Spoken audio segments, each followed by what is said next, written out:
Kana Napi relatives, Mimbi Wata Huska Opemiha. Want to welcome everybody back to the channel. Thanks for everyone tuning in again. I believe we are on Genealogy Still First Thing, show number 7. Damn, 7 shows in. Wow. So I'm going to let a few people get into the chat real quick.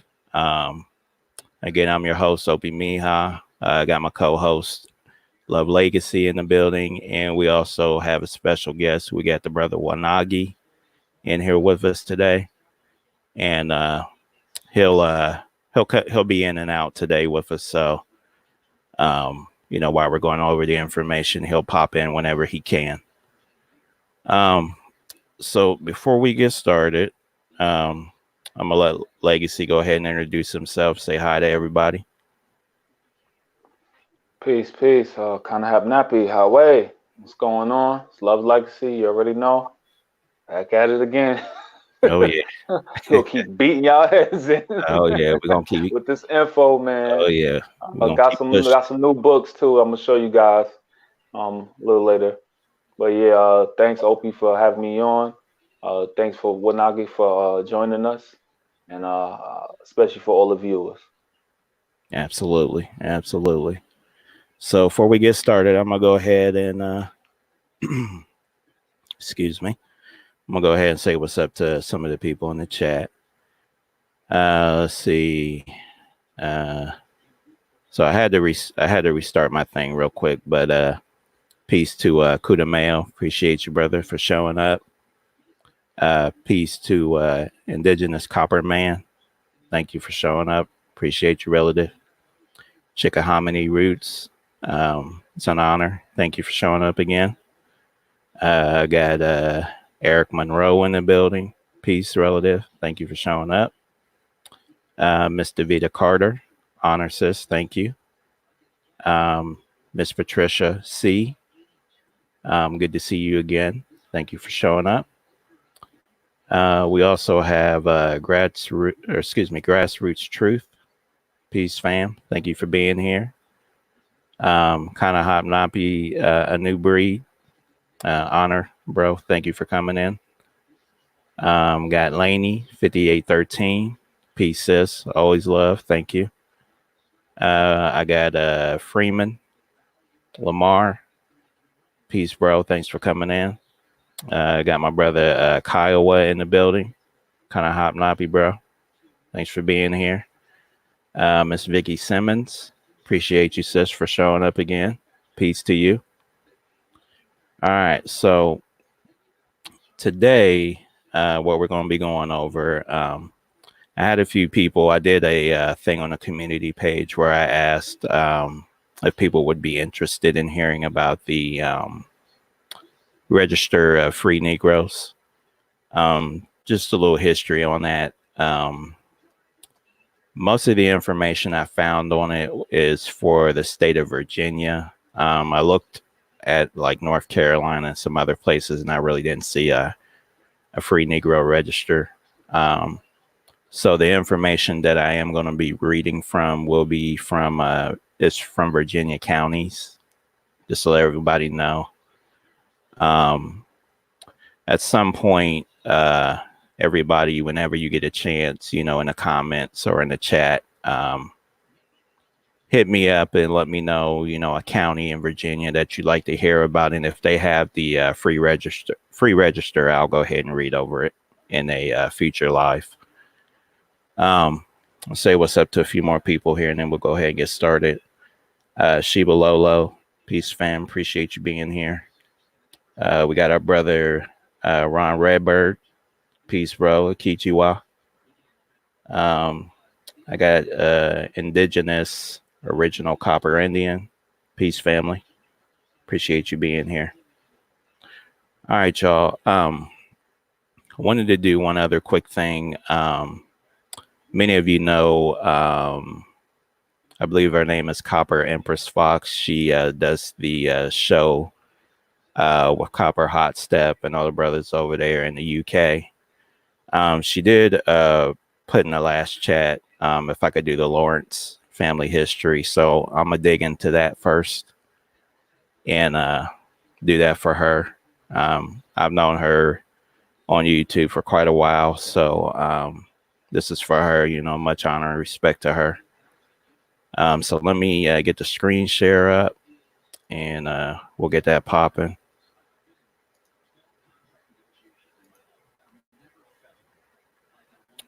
All right, and I will blow. I think that's big enough for everybody to see. All right, relatives. So we're going to do the Lawrence family, and then I'll get into the free register, and again, we'll talk a little bit, and Legacy will go over some of the books that he has and different things like that. Okay, so we got the Lawrence family. Elizabeth Lawrence. Oh, before I get started, I always got to say my thing. When we go over the materials, remember we need to understand and understand what we're reading, what we're hearing.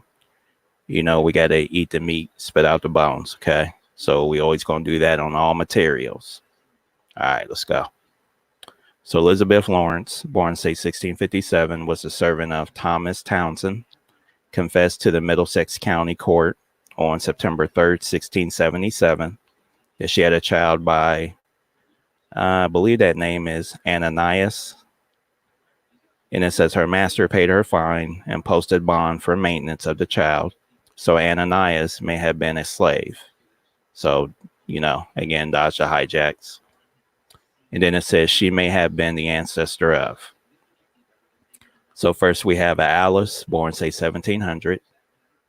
We have Charles, born in June 1704, a mulatto servant of Windsor Kenner, who sued his master in Northumberland County Court for his freedom on July 18, 1733. The court ruled that he was 29 years old.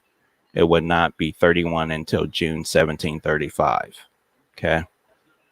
Next, we have Spencer, born April 2nd, 1711, a mulatto servant of Richard Kenner, who sued his master in Northumberland County Court for his freedom on January 14th, 1739 or 1740. After considering the deposition of Miss Elizabeth Footman of Westmoreland County, the court ruled that he would not be 31 until April 2nd, 1742. So that sounds like the bonding thing that we always talk about, where you were bonded to, work for somebody until you were like 31 in some cases. All right. So next we have Alice Lawrence, born say 1700, was presented by the Prince George County, Virginia court on May 13, 1718 for having an illegitimate child, no race indicated. Then it says she may have been the mother of. So first we have Drury, born about 1726, petitioned the Amelia County Court on June 26, 1755, asking to be discharged from his indenture to Charles Irby. On November 9, 1769, the Lunenburg County Court presented Richard Claiborne, gentleman, for not listing him as a tithable. It says he was apparently identical to Drury Lawrence, an Indian, bomb right there, an Indian, taxable in Cumberland Parish, Lunenburg County, in Henry Blagrave's list for 1772. A Drury Lawrence was taxable the same year in Richard Claiborne's list for Cumberland Parish. A Drury Lawrence was taxable in the compiled list for 1774, and a Jerry Lawrence was taxable in a compiled list for 1775. Okay. It says the original tax lists have not survived. How convenient. Drury enlisted in the Revolution in Brunswick County, Virginia on August 20th, 1780, and was sized in 1781. And then it says born in Prince George County, residing in Dinwiddie County, 5'3.5", high, gray hair, yellow complexion, a farmer. And then it goes on to show his description, and I think I talked about this link last live stream, where you can see the soldiers in the revolution, and you can see the description of each one of them. All right, next we got Martha, born, say, 1728. Then we got Robin, born, say, 1735. Okay.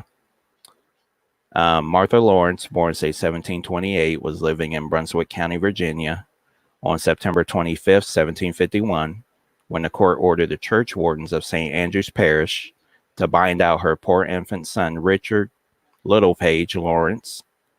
And on May 23rd, 1753, when the court bound out her son, Isham Lawrence, she was the mother of.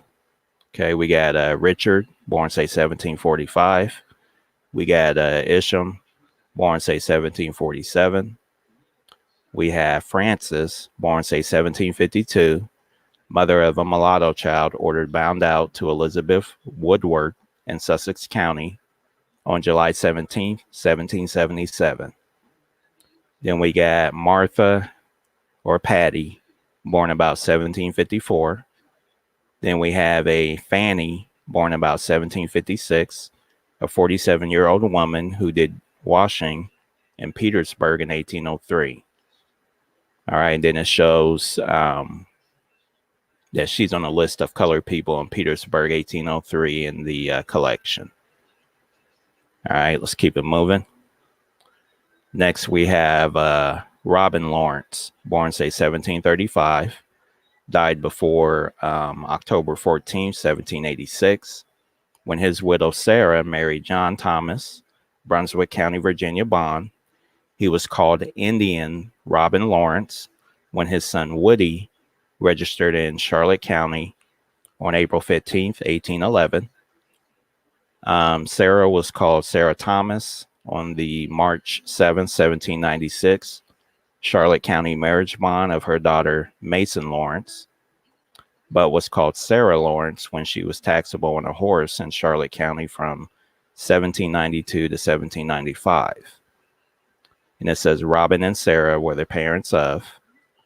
We got Wood, born about 1767, taxable in the Middle District of St. Andrew's Parish, Brunswick County, from 1782 to 1787. Taxable on 2 horses and 4 cattle in 1782. Taxable on a slave and 2 horses in 1788. Then it says he was bondsman for his mother's October 14th, 1786 Brunswick County marriage. And then it says on November 30th, 1786, he sued Charles Brandom in in Brunswick County Court for a debt of £8. Then it says on November 6th, he and his mother, Sarah Thomas, sold for 5 shillings 200 acres where he was then living at the head of Lloyd's Run, which his father had purchased from Drury Sith. And then it says he was taxable on a horse in Charlotte County from 1791 to 1810 and was a free Negro, head of a Charlotte County household of 6 other free in 1810. And then it says on March 15th, 1798, he sold 100 acres in Charlotte County on Turkey Cock Creek, which was part of a tract of land he purchased from John Sandifer. He registered in Charlotte County on April 15th, 1811. A mulatto of Indian extraction, 4 feet 5 inches high, 44 years of age, 10th of 1811, son of Indian Robin Lawrence and Sarah, his wife, both free persons, was born in the county of Brunswick. All right. Next, we got Sarah, born, say, 1767, daughter of Robert Lawrence, deceased, married Peter Rouse, April 19, 1786, Brunswick County Bond, Wood Lawrence, bondsman. All right. Next, we have Lavina, born about 1768, married Alexander Flood, April 4th, 1792, Charlotte County Bond, and registered in Charlotte County on November 26, 1806. The wife of Alexander Flood, a mulatto woman about 38 years of age, 5 feet 7 inches high, born a free woman in the county of Brunswick. All right, let's keep it moving. Next, we have Barry, or Little Barry, born about 1769, taxable on a horse in Charlotte County from 1791 to 1799. He married Hannah Jumper, daughter of C. Jumper. Then it says March 7th, 1796, Charlotte County bond, John Williamson, surety. Then it says he registered in Charlotte County on October 21st, 1799. A black man, 5 feet 7 inches and a half high, about 30 years old, been a freeman in the county of Brunswick. Then it says Barry registered again in Pittsylvania County using his Charlotte County papers. A 50-year-old black man with mulatto wife Hannah, age 35, and 4 daughters. And it says he was a free Negro, taxable in Pennsylvania County from 1810 to 1815. Next, we have Nanny, born, say, 1770. Next, we have Mason, born, say, 1775, married John Williamson, March 7, 1796, Charlotte County bond, Little Barry Lawrence, surety. John Williamson was a mulatto, taxable in Charlotte County from 1798 to 1806. All right, our next person is Ferguson. Born April 10th, 1782, taxable in Charlotte County in 1798 and 1799. Registered in the Charlotte County on October 2nd, 1805. A black man, 5 feet 11 inches high, 23 years old, the 10th day of April, 1805. Born a freeman in the county of Brunswick. All right. Give me just a second, relatives. Get Wanagi back in here. All right. Let me jump back to where I was at. Okay. Let's see. We got Richard Lawrence, born, say, 1745, infant son of Martha Lawrence, was living in Brunswick County, Virginia, on September 25th, 1751, when a court ordered the church wardens of St. Andrew's Parish to bind him to Jury Sith, gentleman. Richard was called an Indian on September 26, 1758, when the court again ordered the church wardens to bind him out. On October 28, 1771, the court ordered the sheriff Thomas Sith, gentleman, to pay him £1 4 shillings for repairing the bridge over a sturgeon run at Jury Siths. He was called Richard Littlepage Lawrence on September 25th, 1775, when he and his wife Tabitha sold 100 acres in St. Andrew's Parish, Brunswick County, on Lloyd's Run, which he had been devised by July 26, 1765, will of Jury Sith. Then it says in 1784, he was paid 6 shillings by Thomas Lundy, guardian of Thomas Sith, for making shoes.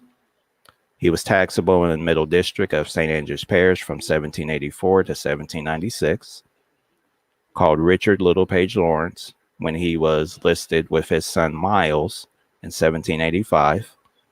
And then on July 26, 1784, the Brunswick County Court ordered the church wardens of St. Andrew's Parish to bind out his children.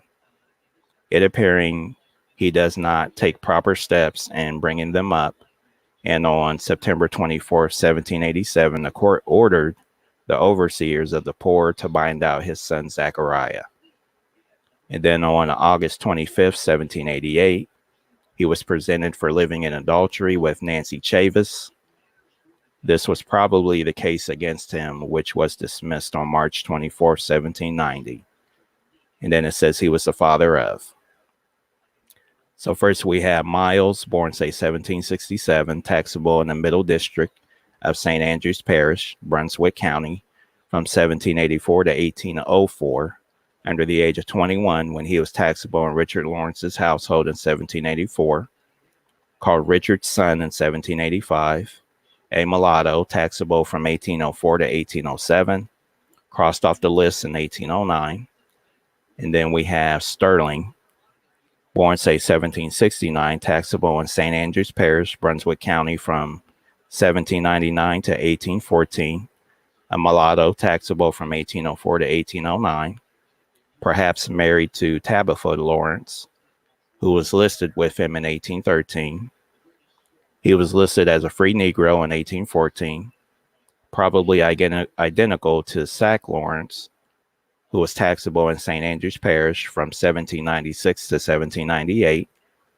Then it says Sterling was head of a Brunswick County, Virginia household of 4 other free in 1810.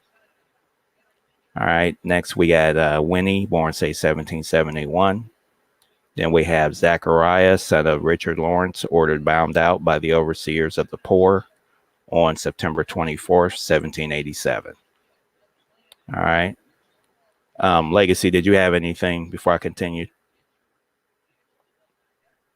Yeah, man. I see that you had Brandon back there in the beginning. Yeah. And for what I got from that, even though we have surnames, again, people, we can't just go by surnames. Right. We could go by areas and time.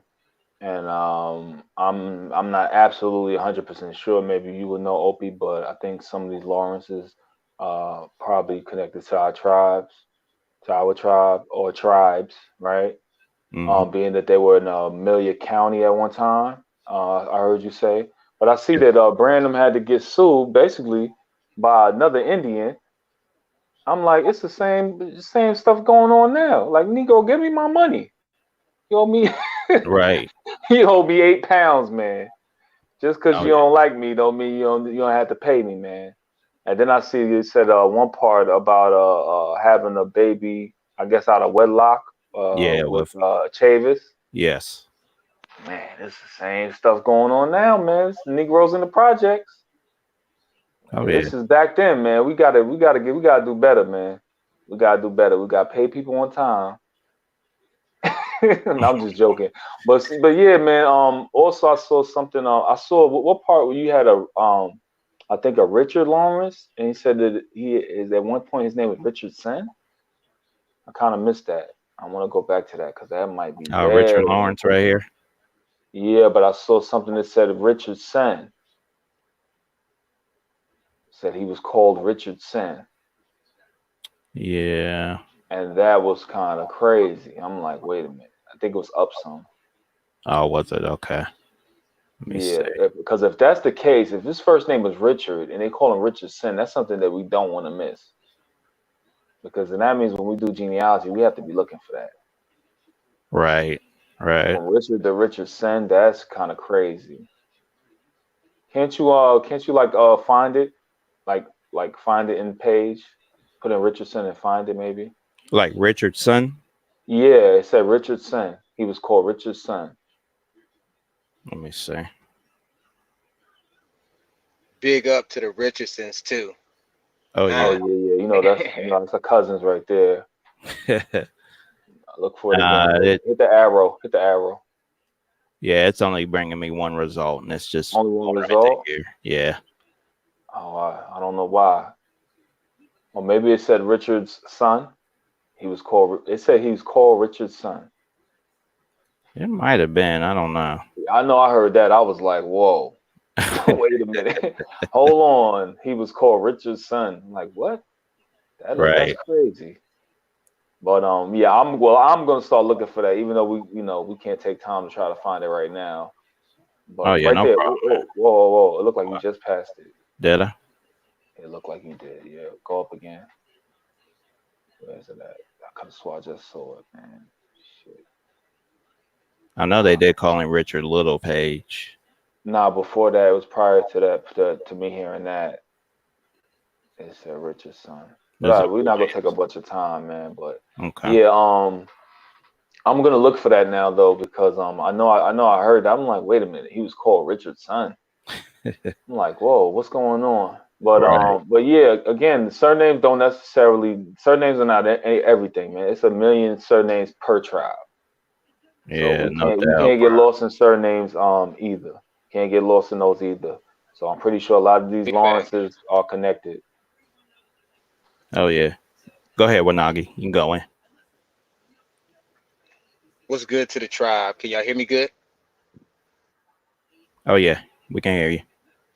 Yeah, but I'm just glad to be on the panel with you guys, with my bros. So just enjoying it, getting this good info. Hopefully everybody in the chat is getting this info too and taking notes. But Oh yeah, absolutely. Oh yeah, Just want, peace to everybody in the chat too. I see some people shouting me out. I appreciate it. absolutely. Just wanted to say what's up to a few more people, and we'll continue on. David Corey, peace. OCO, thanks for being here, bro. Appreciate it. Let's see. We also got Akeem Allen, peace, fam. Thanks for showing up. Appreciate you. Empress Copper Fox. Like I said, this history is for you, sis. I appreciate you being here too. Let's see who else. Anybody else I'm missing here?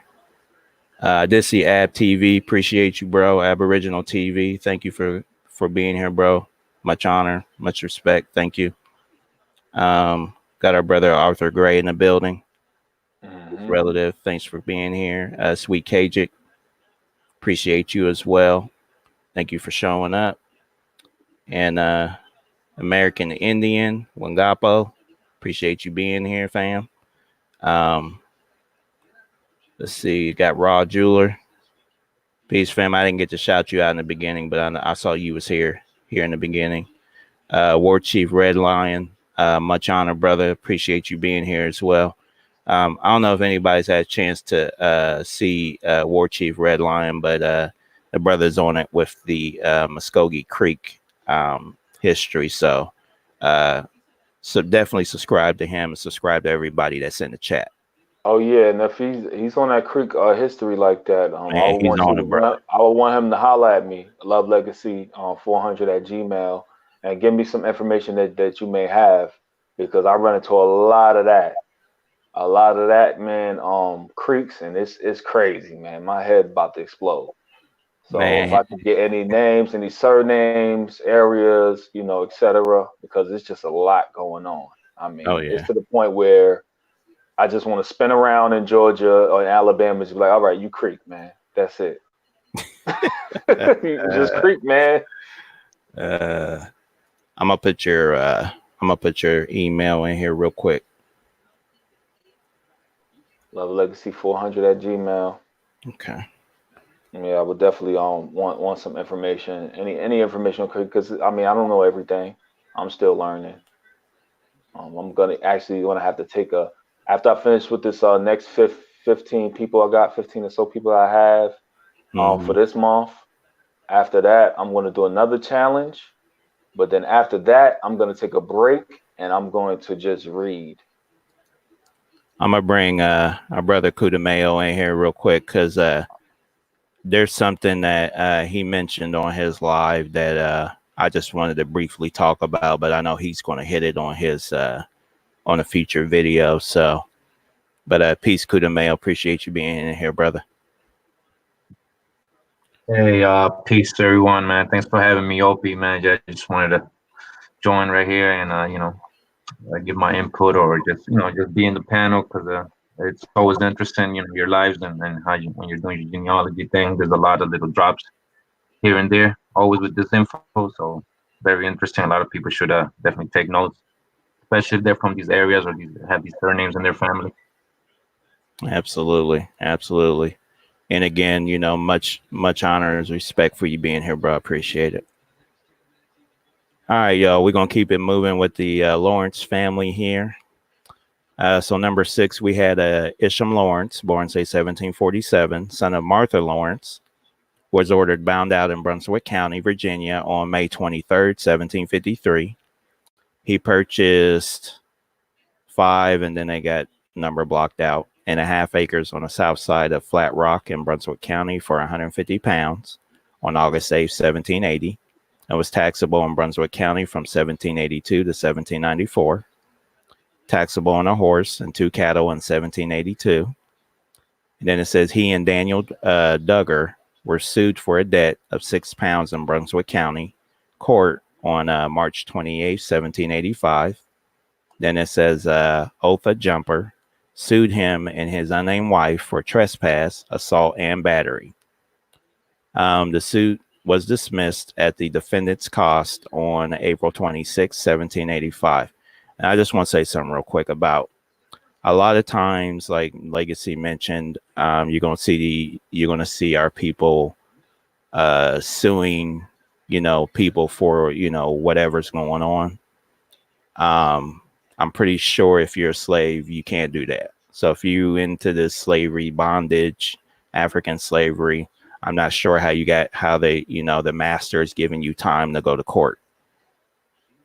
So, you take that for what it's worth, but that's just my opinion on that. That's So facts. hold on, Opie. We weren't slaves. Yeah, bro. I'm not finding a whole lot of information on the original free people of color being slaves. I know we They were had their bound own out, Johnny Cochran and everything back then. right? So you were going to court. Something went wrong, and somebody did something to you. You go to court anytime you wanted to. Yeah, So, I was just talking to the brother Arthur Gregg just a second ago, and he was telling me, he's like, well, damn, how my people own all this land? right. And this they just supposed to come out of slavery 4 years ago. I said, man, they some hustlers, man. I'm telling you, we owning They land. We going got hard. hundreds of acres, buying it, Yeah, selling it, going to yeah, court. yeah, and I don't know. that's why a lot of stuff was happening to us. People don't know a lot of stuff was happening to us. So-called Black Wall Street and all these different things. That was happening everywhere because we were running things. Yep. We were running things. When it really got messed up when with that Nick Pinson, go check out his channel. Nick Pinson, he was talking about it when they started bringing in the money.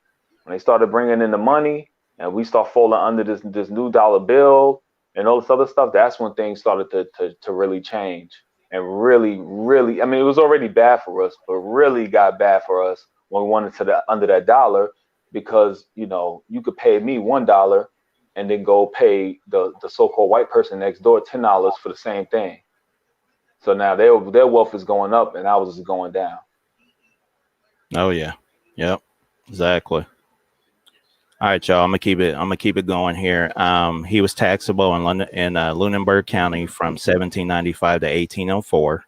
Taxable on 2 tithes and a slave in 1801, and counted in the list of all free Negroes and mulattoes in the lower district of Lunenburg, with his wife Letitia and children Richard, Polly, Sally, and Griffin in 1802 and 1803.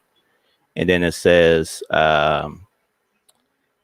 Lentence was head of a Surrey County, North Carolina household of 7 free colored, and I think they meant to say Lawrence, but they of course spelled his name wrong.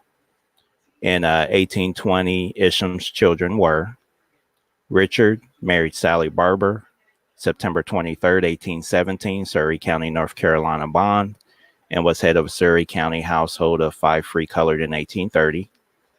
Then we got Polly, Sally, and Griffin. All right.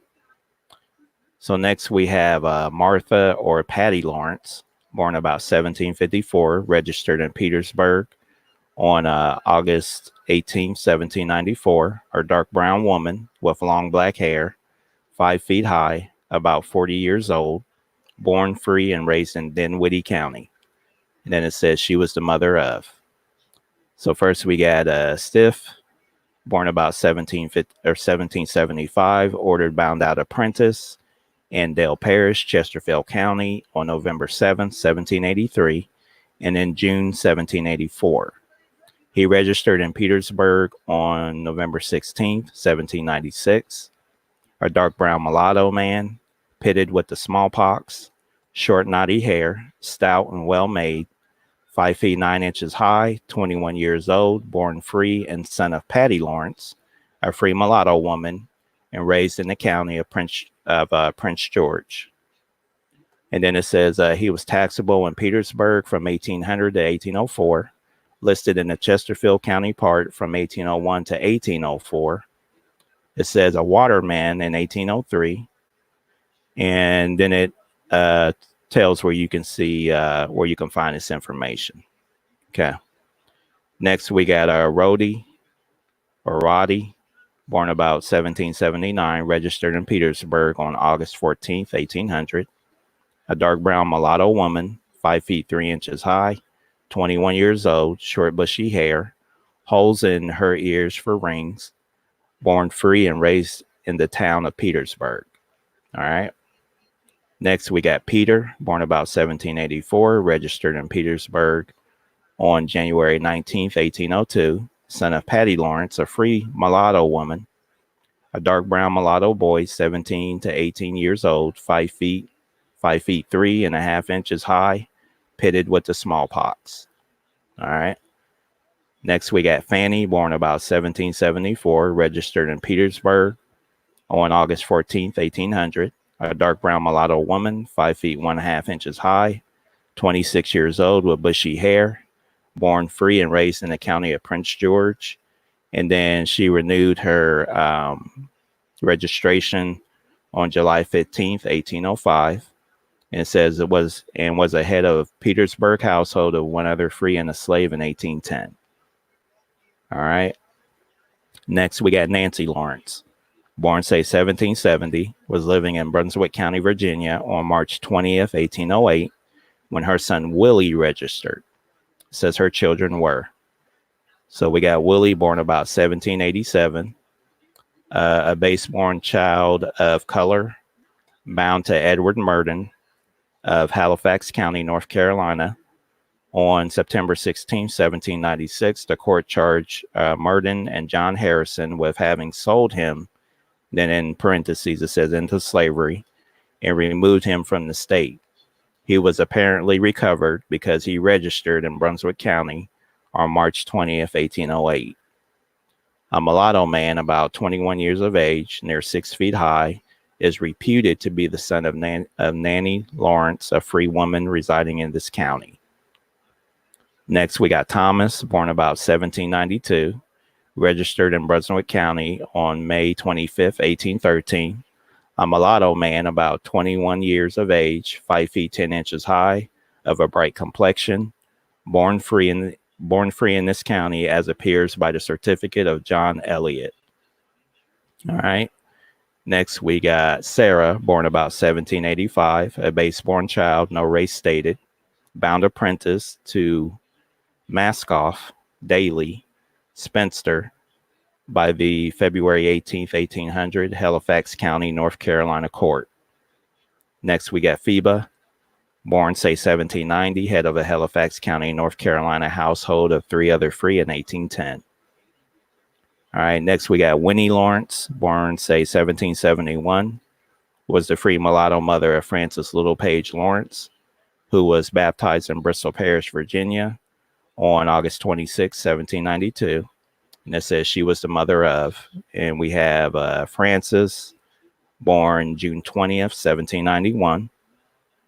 Next, we have Francis Lawrence, born June 20th, 1791, was baptized in Bristol Parish, Virginia, on August 26, 1792, and was living in Greensville County on January 23rd, 1794, when the court ordered the church wardens to bind him to Edmund Branscombe.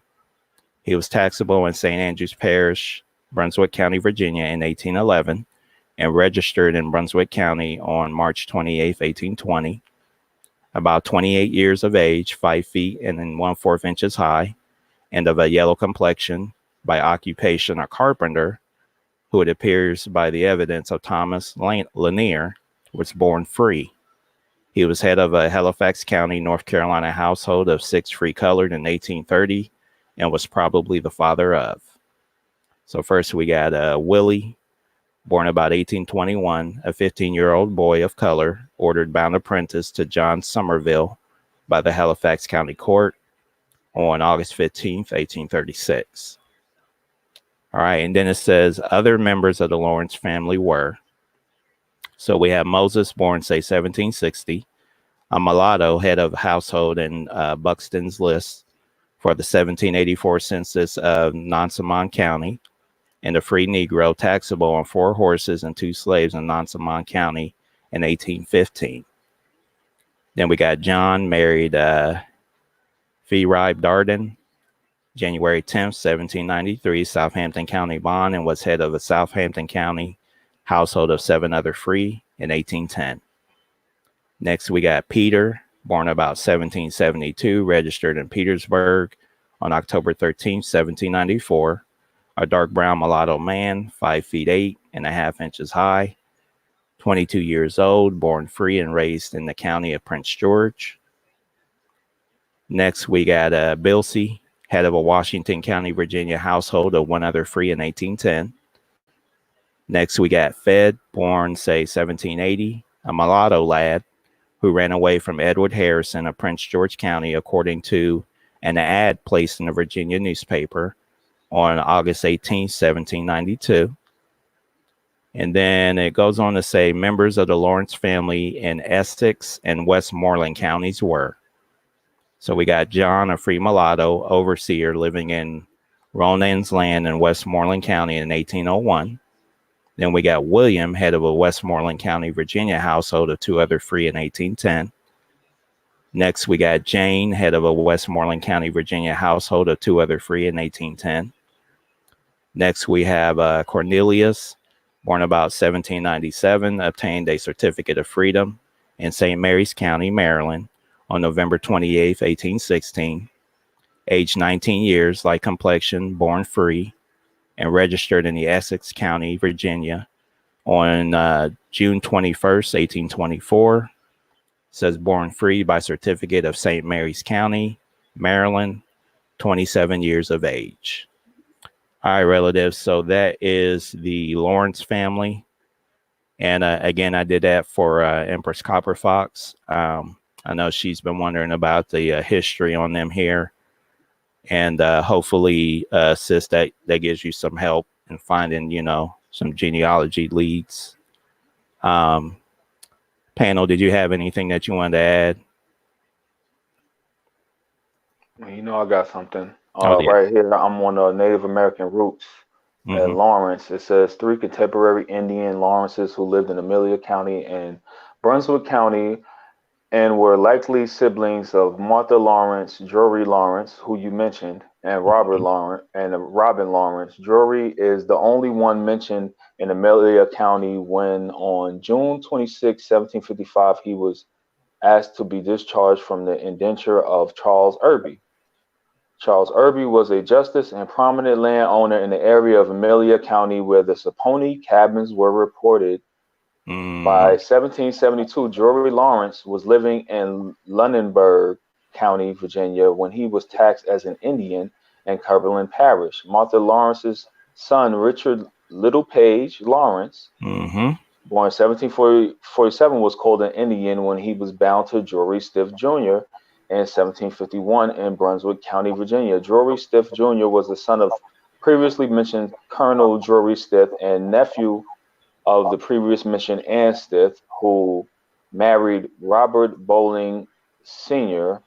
when Robin Lawrence's son, Wood Lawrence, 1767, registered as a free Negro in 1881 in Charlotte County, Virginia. His father, Robin, was called an Indian. The Lawrences intermarried with other local Native American families, including Jumper, Flood, and Barber. Descendants are found among the Occaneechi Saponi tribe, Mecklenburg, and Brunswick County, Virginia. Okay, and as I go down, it says that they intermarried with the Valentine family also. So basically, in a nutshell, these Lawrences are Occaneechi, at least in that area, and they're south of the Nottoway that are in Blackstone. Right. And I was going to tell you, as you were reading that, Wanagi did a video not too long ago on the Saponi cabins. I remember that. Yeah. So, I mean, that kind of reminded me of that as you were reading that, that information. Yeah. So basically, these are Saponi Indians, man. Or Saponi, Monacan, whatever you want to call it. They Sioux. Yeah. Absolutely. And I did see that the Monacan Indians actually ended up being taken in by the Saponi. So, I mean, at this point, I guess that, that's what they are. I was going to say Indigenous Realist, the thing that I'm reading from, it's the freeafricanamericans.com website. Dodge a hijack on that. They have family histories in there for Virginia, North Carolina, South Carolina, and then they also have a Maryland, Delaware side. So for anybody who came late and didn't know what I was reading from, that's what I'm reading. I'm gonna say what's up to a few people because I see we got some new people in the chat. Indigenous Realist, peace, brother. Appreciate you being here. Also seen who else I got in here? VA Piedmont.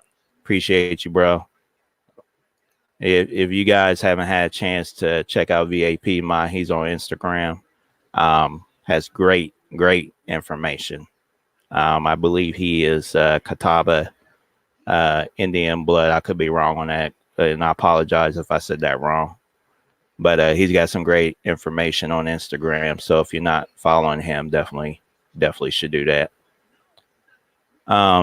So Wanagi Okudameo, did you have anything you wanted to add before I continue on? It's just, you're reading all these, you had so many videos already, and, the terms they use, like indenture, bound, and everything. Yeah. When's the slavery going to come up? When's all this other, the stories they told us? When's that, because, I don't know how many videos you guys do for people to really see that, the slavery wasn't told to us the way, it happened, really. And then, so it's history, man. You're reading real records from those times. It's not people's interpretation of like when you read things today in Wikipedia or something, people add, oh, these are African or runaway Africans and stuff, but none of these records from that time are saying that. All right. Exactly. And then, one thing that I am starting to notice too on the websites when I don't know if anyone else has seen this either, but when I start searching back on the websites now to find out when African slavery, started and whatnot, they're trying to push the dates earlier than they previously had them down as. 1619. They trying to push that more now. Yeah. So they're trying to push it way earlier when it used to be in the late 1800s. So again, we already know the truth. So everybody that's into this, anyone new coming in, we just got to catch them up. But, we're not going to let them hijack our history. So we're done with that. It's too late. It's too late for them to try to come in now and try to, hit us over the head with a sock, and do all that. So, we know the truth now. So, yeah, homie, don't play that. Yeah, homie, don't play that. Exactly. Hey, I see something real quick I want to read. Yes, sir. Back on what you were just talking about. Valentine first appears in the Amelia County records in May 1743 when he accused Charles Irby of keeping him as a slave despite being a free person. This is the same Charles Irby who the previous mentioned Drury Lawrence asked the courts to relieve him of his servitude in 1755. You see what I'm saying? So this is when you're becoming a slave, when they keeping you past the time that you're supposed to be serving. This is where the slavery comes in at. Good where point. They have to go to the court and say, hey, they keeping me longer than I'm supposed to be here. It's just how we be at a job and it's time to clock out. And they're like, oh, well, could you stay or can't you work another hour? Have to wait. Yeah, you have to wait till you're relieved till the next person comes, and that's slavery. Yeah, no doubt, brother. That's for real. Wanted to say what's up to the original Copper Empress Holbert. Peace, sis. Appreciate you being here. $10, son of Papoose. Appreciate you being here as well, relative. Thank you. And I'm gonna go ahead and keep it moving. I think Wanagi had to step out for a minute. He's at the plantation right now, so he'll probably be in and out. But again, we were talking about the Registry of Free Negroes. So I'm probably only gonna have time to do one of these counties. I wanted to do them in alphabetical order, but anybody that has a particular county that you'd like to hear about, like I said, just put it in the comments or the chat, and I will try to get to it on one of the next lives. So what you see on the screen is Accomack County Register of Free Negroes, 1807 to 1863. And this can be found in the Library of Virginia microfilm number 316. So that's my source. All right.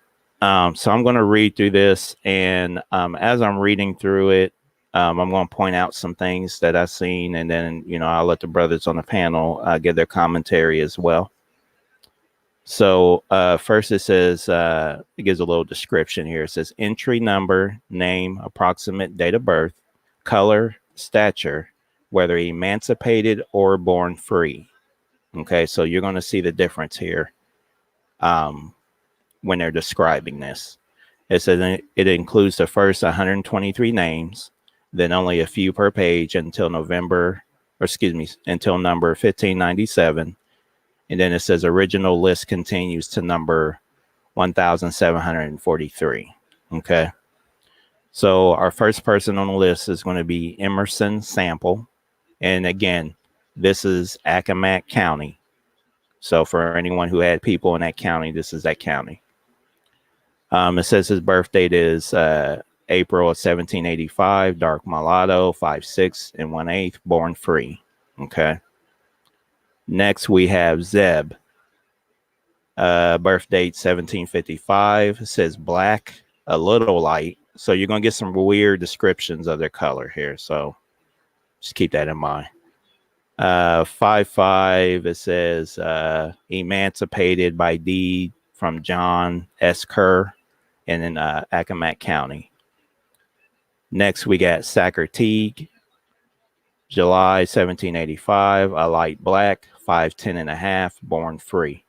So what I notice here is some of these people that are listed, it says they were born free. And then some of these people that are listed, it's going to say they were emancipated. And a lot of times on these emancipated people, they have the person at the end, same last name. So I'm not sure, what exactly that's supposed to indicate. But I'll let the brothers give their commentary once we get about halfway through here. So next we got Pompey.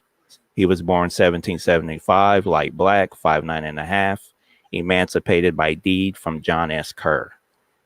Next, we got Emmanuel Harmon, born 1789, a light black, 5'7" and a half, born free. Next is John Beckett. December, he was born 1784, black, rather light, 5'6", 1/8, born free. Next, we have Jacob. April 1786 is when he was born, black, 5'9" and a half, emancipated by will of Ann Foreman. Next, we got Lot Perkins, April 22nd, 1785, his birth date, a dark mulatto, 5'6" and a half, born free. Harry Beckett, born September 17th, 1785, black, 5'3" and 3/4, born free. We got Job Kerr, black, 5'7" and 1/4, emancipated by deed from John S. Kerr, Esquire. So this is what I was talking about. So on these emancipated, you're going to start seeing like the same last name from the person they were emancipated from. So it could be their family member. Just keep that in mind. Next, we got Southie Roberts, born September 14th, 1779, black, 5'3", 5/8, born free. Next, we got Stephen Perkins, February 1st, 1780, dark mulatto or brown, 5'5", born free. Next, we got Levin Roberts, November 1786, black, rather light, 5'4" and a half, born free. Next, we got Jack Kerr, March 2nd, 1785 was his birth, bright yellow, 5'8" and a half, emancipated by deed from John S. Kerr. All right, next we got Moses Godfrey, December 1786, birth date, black, rather light, 5'1", 5/8, and then it says not completed. Next we got Levin Kerr, born 1777, brown, 5'6", 3/4, emancipated by deed from John S. Kerr. Next we got Southie, born 1762, light black, 4'11", 3/4, emancipated by deed from Mitchell Chandler. Next, we got Joshua, born March 1784, 5'4", 7/8, emancipated by will of Ann Foreman. Next, we got Juniper, 1767, 5'6", 3/4", emancipated by deed from Joachim Michael. Next, we got George Haytney, born Christmas Day, 1784, dark mulatto, born free. Next, we got Caesar, born 1761, black, 5'4½", emancipated by will from John S. Kerr. Next, we got Zadok Hatney, born 1791, black, 5'9", born free. Next, Daniel Morris, born 1786, dark mulatto, born free. Next, we got George Stockley, born 1786, black, 5'4½", emancipated by deed from Kendall Stockley. Next, we got Philip Lee, born 1776, dark mulatto, 5'7", 1/4", born free. Next is Tony Medad, born 1787, light black, 5'6", 1/4", emancipated by deed from Levin Treacle. Next, we got Major Drummond, born April 30th, 1790, 5'5", 3/4", born free. Next, we got John Beckett, born spring of 1790, 5'4", born free. Next, we got Cyrus Stockley, born July 22nd, 1792, 5'4½", born free. Next is Edmund Beckett, born 1785, black, 5'8½", born free. Next, we have Levi Bundick, born March 24th, 1791, black, 5'6", born free. Next, we got Joshua Bundick, born March 21st, 1789, black, 5'5", 3/4", and then it says he was freed by William Bundick. Next, we got George Johnson, born 1779, black, 5'11", 3/4", freed by William Barclay. George Spalding, September 1792, dark yellow, 5'8", born free. Next, we got Shadrach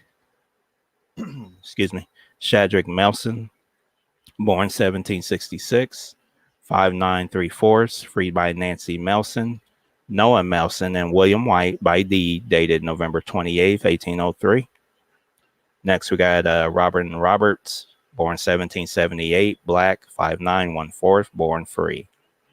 Katie Matthews, born 1790, light black, 5'3½", born free. James Revel, looks like it says February 1778 was when he was born. Black, 5'8", 3/4", freed by John K. Revel by deed, dated January 1st, 1804. Henry Stockley, born March 1791, 5'6", 1/4", born free. Next, we got Abel Stockley, December 25th, 1792, black, 5'6½", born free. Next, we got Violet Rogers, born 1786, dark yellow, 5'1" 1/4", free by John Rogers by his last will. Keziah Robinson, born 1782, dark yellow, 5'1" 1/2", freed by the last will of William Warm.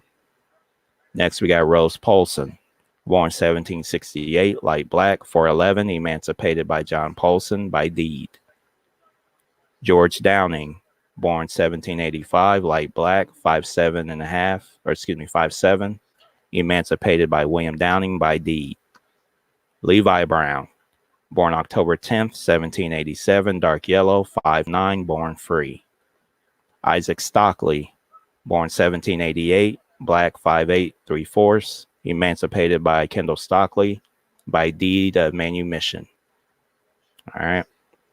Next, we got Southie Kerr, born 1749, dark yellow, 5'9", 1/4", emancipated by William Seymour by deed of manumission.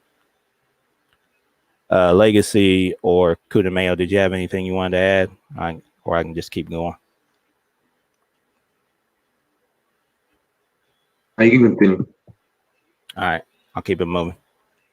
All right, next we got Abraham Church, born 1769, 5'8", yellow, emancipated by last will of Zerubbabel Ames.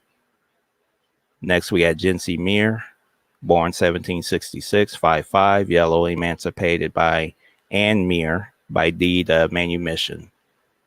Next, we got Leah Meir. Yellow, 5-1, emancipated by Ann Meir by deed of manumission. Hannah Meir, born 1778, light black, 5-1. Alice Meir, born 1784, black, 5-2. Then we got a Bob Meir, born 1776, black, 5.5. So all these people were emancipated by this Ann Meir. All right.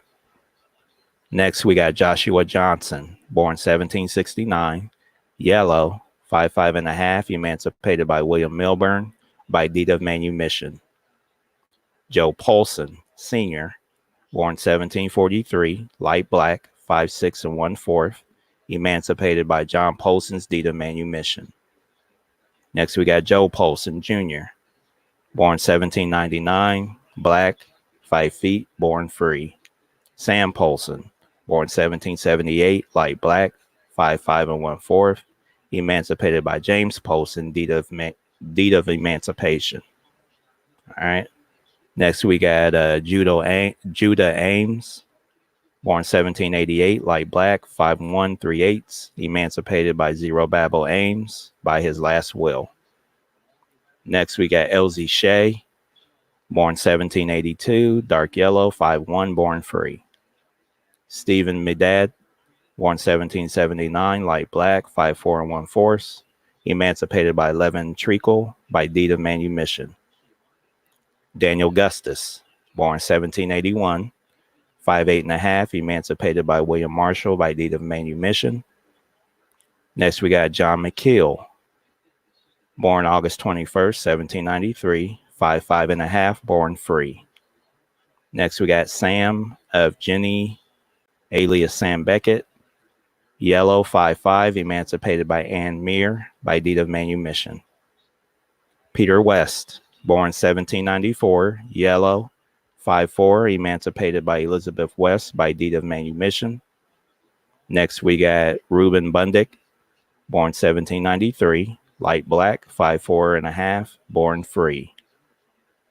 Next, we got George Minokin, born 1789, dark yellow, 5'8 1/2, emancipated by John S. Kerr by deed of manumission.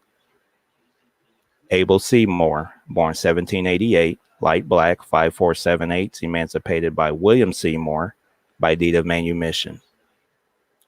Next, we got George Shea, born October 27, 1799, yellow color, 5'3 1/8, born free. Next, we got Ada Stote, born 1782, 5 feet, emancipated by James Powell by deed of record in Accomack County. Next, we have Edmund, born June 16th, 1777, light black, 5'11 1/8, emancipated by Richard Bloxham by deed of manumission. Next, we got Thomas Hill, son of Sarah, born October 1795, yellow, 5'7", born free. Lambert Kerr, born 1793, light black, 5'7 1/4, emancipated by last will of John S. Kerr. Next is Moses, born 1788, very dark brown or light black, 5'7 7/8, emancipated by last will of John Bull Sr. Next, we got William, born 1776, a light black, 5'6 7/8, emancipated by last will of John Bull Sr. Next, we got London, born January 1788, very dark brown or light black, 5'6". We got George, born 1790, light black, inclining to brown, 5'5".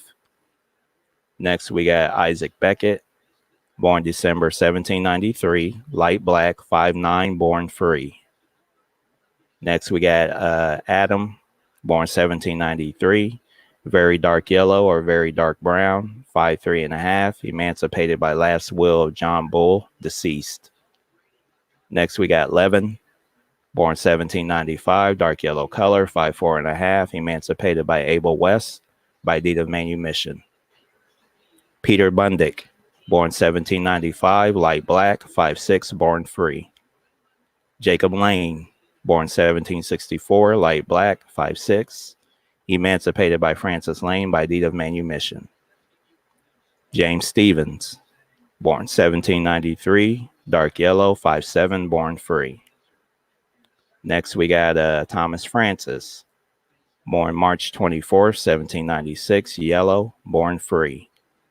Next, we got Shadrach Walker, born 1780, light black, 5'6", emancipated by last will of Robert Walker. Next, we got Charles Walker, born 1781, very dark yellow, 5'3", and I believe he was emancipated by the same Robert Walker. Samuel Martin, March 14th, 1796, light black, 5'3.5", born free. And let's see, we got a Nanny, born 1760, very light black, 4'9.5". It says emancipated by last will of Isaiah Bloxham.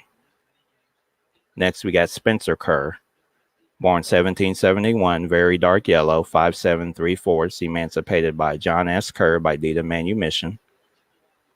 We got George, born 1791, a light black, 5'4", emancipated by last will of Thomas Wise. Then we got Parker, born 1794, black, 5'5", 3/4", emancipated by last will of Sarah Bain. We got James, born 1792, a light black, 5'5", born free. We have Parker West, born March 20th, 1795, a yellow color, 5'9.5", emancipated by Abel West by deed of record. Next, we got Shan West, born June 1793, excuse me, light black, 5'8", 3/4", emancipated by Abel West by deed. Next, we have Sarah, alias Sarah Rosary, born June 1776, very dark yellow approaching to light black, 5'4", 3/4", emancipated by Robertson Rogers by deed of manumission. Next, we got Toby West, born 1793, light black, 5'7.5", emancipated by Abel West by deed. Next, we got Smith Seymour, born 1784, bright yellow color, 5'4.5", emancipated by William Seymour by deed. Next, we have Arthur Wise, born July 1797, black, 5'5", 3/4", born free. Next, we got Harry, born 1781, dark brown, 5'5" 1/4", emancipated by the will of Eliza Delastatius. All right, next we have Moses Wharton, born 1774, black, 5'6", emancipated by deed of Betsy Wharton, Foss Taylor, and Bagwell Wharton. Next we have John, alias Jack, born July 11th, 1781, dark yellow, 5'8", 1/4", emancipated by Isaiah Bagwell by deed. Next we have Patty, born March 15, 1790, yellow color, 5'3" 3/4", emancipated by last will of Thomas Wise. Next we have Luke, born 1780, very light black, inclining to a dark yellow, 5'5" 3/8", emancipated by deed of manumission of Sarah Cropper. Next we have William, born March 13, 1780, black, 5'7", emancipated by last will of Robert Walker. And then we got George, born January 1st, 1797, light black, 5'8.5", emancipated by last will of Charles B. Taylor. So I'm going to stop right there for just a second. Legacy, did you have anything you wanted to add? Yeah, I saw that you had some people, you had somebody in Accomack, and I went to go look for that name.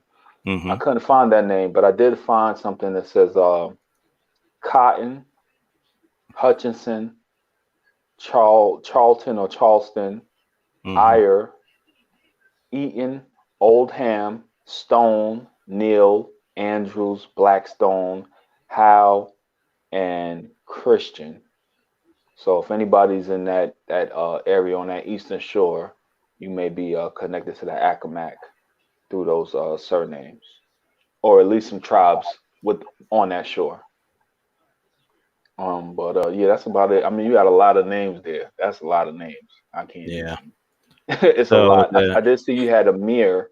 mhm. Now that might be Mayor, Meyer, or something similar. So again, with these names, you have to keep playing with those names. You got difficult first names, last names that could be misspelled. In genealogy, you got to keep switching them, especially when you're dealing with the computer. Because the computer, if it says fled and not flood, you'll never see that document pop up. Right. Right. Exactly. Got Wanagi back in the building. All Yeah, right. I got good service now. My bad. Oh no, you're good, brother. Did you have anything you wanted to add? Or you want me to keep it moving? One thing I did catch before I got cut off. If people did notice, make sure you look at these descriptions. They got it in there as dark brown mulatto. And usually Right. when you see mulattoes, what do they usually say? They're lighter skin. They're fair skin. But obviously it's not the case, right? If it's written down as a dark brown mulatto. But keep it Yeah. moving. Y'all on point with it. The mulatto, yeah, the mulatto thing, like we said before too, which you're right, it just means Indian. My great grandmother was listed as mulatto, fortunately, and that was even in, she was born around 1902, and she was listed as a mulatto, which really was I think kind of rare around that time by looking at other genealogy. So all it really means is Indian. It has nothing to do with skin tone. That's just a hijack. That's just bullshit that they could come up with to try to confuse Yeah, us. big facts, big facts. A lot of people try to make it as for skin tone when it's not. So yeah, facts on that. Yeah. We also got the brother Kiowa in the building. Kiowa, did you want to go in on anything before I continue on? Yeah, like what Nagi was just talking about, bro. These terms that they're using, light black, dark yellow, we're gonna just call them gray and golden child. I want the knife. like like seriously, who was coming up with all this? Like, were they describing cups of coffee or something at that time? Some yampon, what? Yeah, bro. These descriptions is crazy, and we found a lot of different descriptions of some crazy stuff. Yeah, it's like they're describing puppies or something, you know. Yeah, Yeah. it's bad, man. It gets bad. What kind of puppy you got? Light brown, light gray, dark black? Exactly. Burnt bronze. I mean, yeah, these descriptions are crazy. But we'll keep it moving. All right. So next we got a Moses, born 1784, very dark yellow, inclined to black, 5634, emancipated by deed of Samuel Garrison. So I guess they was trying to be like super descriptive, but I mean, a lot of these descriptions don't make any sense. You're dark yellow to black. I mean, what is it? What's dark yellow? It's almost brown. Huh? Yeah. Anyway, so next we got Jack, born 1789, very dark yellow, 5'7", emancipated by will of Margaret Robbins. Next we got Ned, born December 1789, light black, 5'7", 3/4", emancipated by last will of Margaret Heath. Next is Levin Medad, born December 25th, 1794, very dark yellow, inclining to black, 5'4", born free. Next, we got Andrew Jenkins, born 1796, light black, 5 foot, emancipated by Frank Jenkins by deed. Next, we got Joseph, born 1785, yellow, 5'4.5", emancipated by Azariah Bloxham by will. Next, we got Peter, born 1770, light black, 5'6", emancipated by deed of John Warrington. Next, we got Nat, alias Nathaniel Fisher, born 1792, light black, 5'8", 1/4", emancipated by deed of Rosie Fisher. Hang on for a second. I'm gonna mute y'all real quick, just so we don't have any feedback. All right, we're good. All right. Let's see. Okay, so next we got Lewis. Make sure I'm not muted. Can everybody hear me okay? Put a 1 in the chat if you can hear me.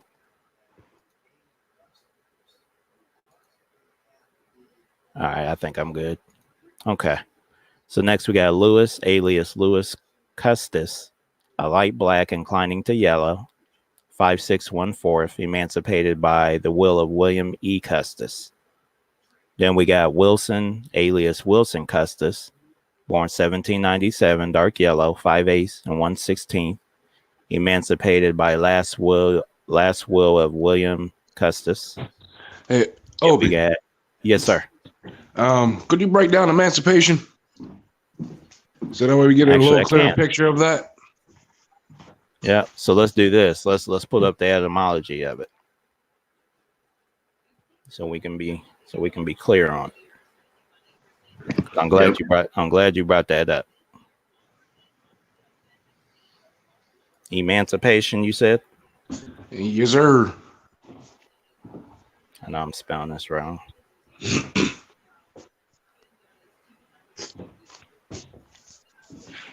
Hold on me. Okay. It might be under emancipate. Here we go.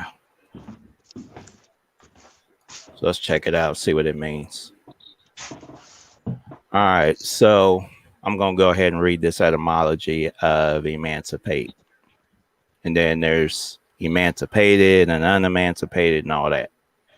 So emancipate, the verb, 1620s, set free from control, from Latin emancipatus, past particle of emancipar, put out of paternal authority, declare, in parentheses, someone free, give up one's authority over. In Roman law, the freeing of a son or wife from legal authority of the pater familias to make his or her own way in the world, from assimilated form of ex, out, away, mancipar, deliver, transfer, or sell, from manancipum, ownership, from manus, hand. And then it says, not used by the Romans in reference to the freeing of slaves, the verb for this being manumitry. The English word was adopted in the jargon of the cause of religion, toleration, then anti-slavery in 1776. Also used in reference to women who free themselves from conventional customs in 1850. Did you want to go in on that, Kiowa? So basically what I got out of all that, right, Mm-hmm. is especially that specific Roman definition where basically your kids are leaving the house, the birds are flying the nest. Basically, so it really doesn't have anything to do with actual slavery, especially once you compare that with the definition of manumitted, where manumitted is directly connected to slavery. Mm-hmm. And you go back to the whole Emancipation Proclamation nonsense. The Emancipation Proclamation sounds to me is like, oh, you can now participate in these. You're an adult now, as far as dealing with the world of commerce, I guess you could say. Right. Yep. You're right, sir. Because wasn't it many of those people like considered to be under, what was it, apprenticeship? Mm-hmm. Yeah. So that sounds like it's just another word to really confuse you. To me, it's like, oh, you're free. That's just like we free now, right? Free to do what? You know what I'm saying? Whatever's in the guidelines of the government, right? Exactly. So, you know, it's a bunch of bullshit, man. They don't even know what that shit mean. Exactly. All right, I'm gonna keep it moving on the list here. So next we got Ada, alias Ada Floyd, born 1776, dark yellow, 5'3" and 1/4, emancipated by deed by Benjamin Floyd. Next we got Isaac, alias Isaac Floyd, 1776, dark yellow, 5'10", 1/8, and I believe they were emancipated by the exact same person. 1 second, y'all. It could have mailed back in here. All right. Okay, so next we have, let's see here, James, alias James Custis, born 1790, a light black, 5'8", 1/4, emancipated by last will, William Custis. John, alias John Curtis, born 1790, black, 5'5" and 3/4, emancipated by last will of William Curtis. Next, we got Isaac, alias Isaac Reed, born 1760, light black, inclining to yellow, 5'7", 3/8, born free. Simon Wesley Parker, born 1799, dark yellow, 5'9", born free. Shepherd alias Shepherd Paramore, born June 7th, 1799, light black, 5'4", 5'4" and 1/4, born free. Samuel Parker, born 1797, dark yellow, 5'8", 3/4, born free. Revel Lawrence, and we just talked about Revel Lawrence. Me and Legacy were just talking about this person. First of the year, 1800, yellow, 5'5", born free.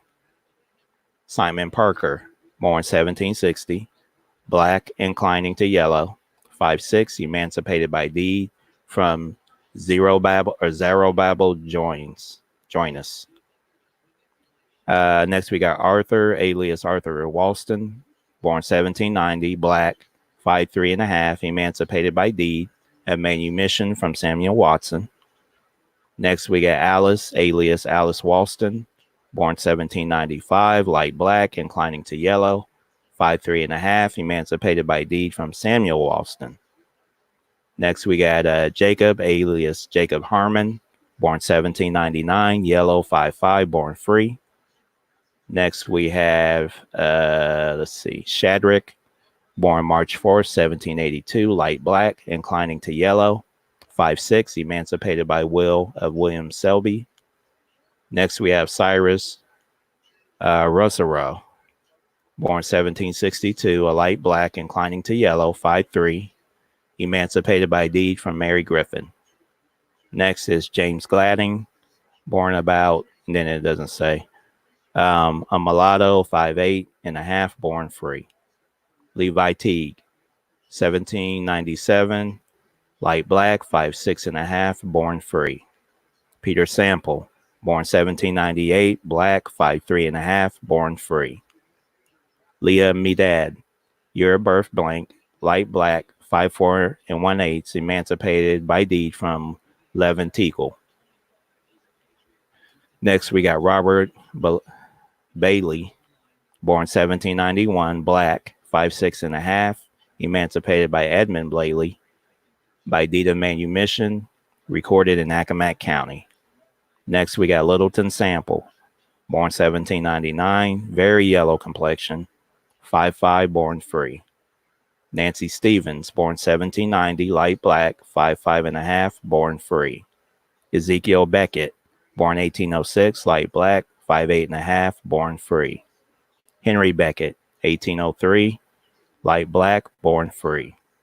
Jim Beckett, born 1803, light black, born free.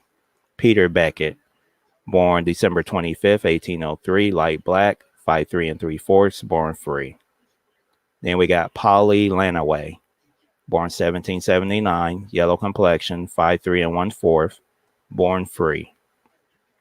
Sarah George, born 1789, light black, 5'6", born free. We got Smith Rosaris, born 1800, light black, 5'5" and 1/8, born free. We got Sam Bailey, born 1781, light black, 5'6" and 3/4, emancipated by will of Ethel Lyon. Next, we got Mary Bailey, born 1796, yellow, 5'3" and 1/4, emancipated by Edward Bailey. Next, we got Sharp Bailey, born 1770, black, 5'6", 3/4, emancipated by will of Ethel Lyon. Thomas Stevens, born 1761, black, 5'9", born free. Joshua Major, born 1803, yellow, 5'9" and 1/4, born free. We got Custis Bailey, born 1792, black, 5'2" and 1/2, born free. Nancy Bailey, born 1803, black, 5'2", born free. Daniel Sample, born 1767, black, 5'3" and 1/4. Then it says he had a lame right leg, shorter, born free. Next, we got Sarah Poole, born 1796, yellow, 5'4", born free. Charity Beckett, born 1797, yellow, 5'1" and 1/2, born free. Leah Sample, born 1797, light black, 5'1" and 1/4, born free. Mary Harmon, born 1805, yellow, 5'1", born free. Fanny Sample, born 1785, light black, 5'1", born free. Next, we got Lydia Garrison, born 1773, black, 5'3", born free. Next, we got Betty Roselle, born 1780, black, 5'4" and 1/2, born free.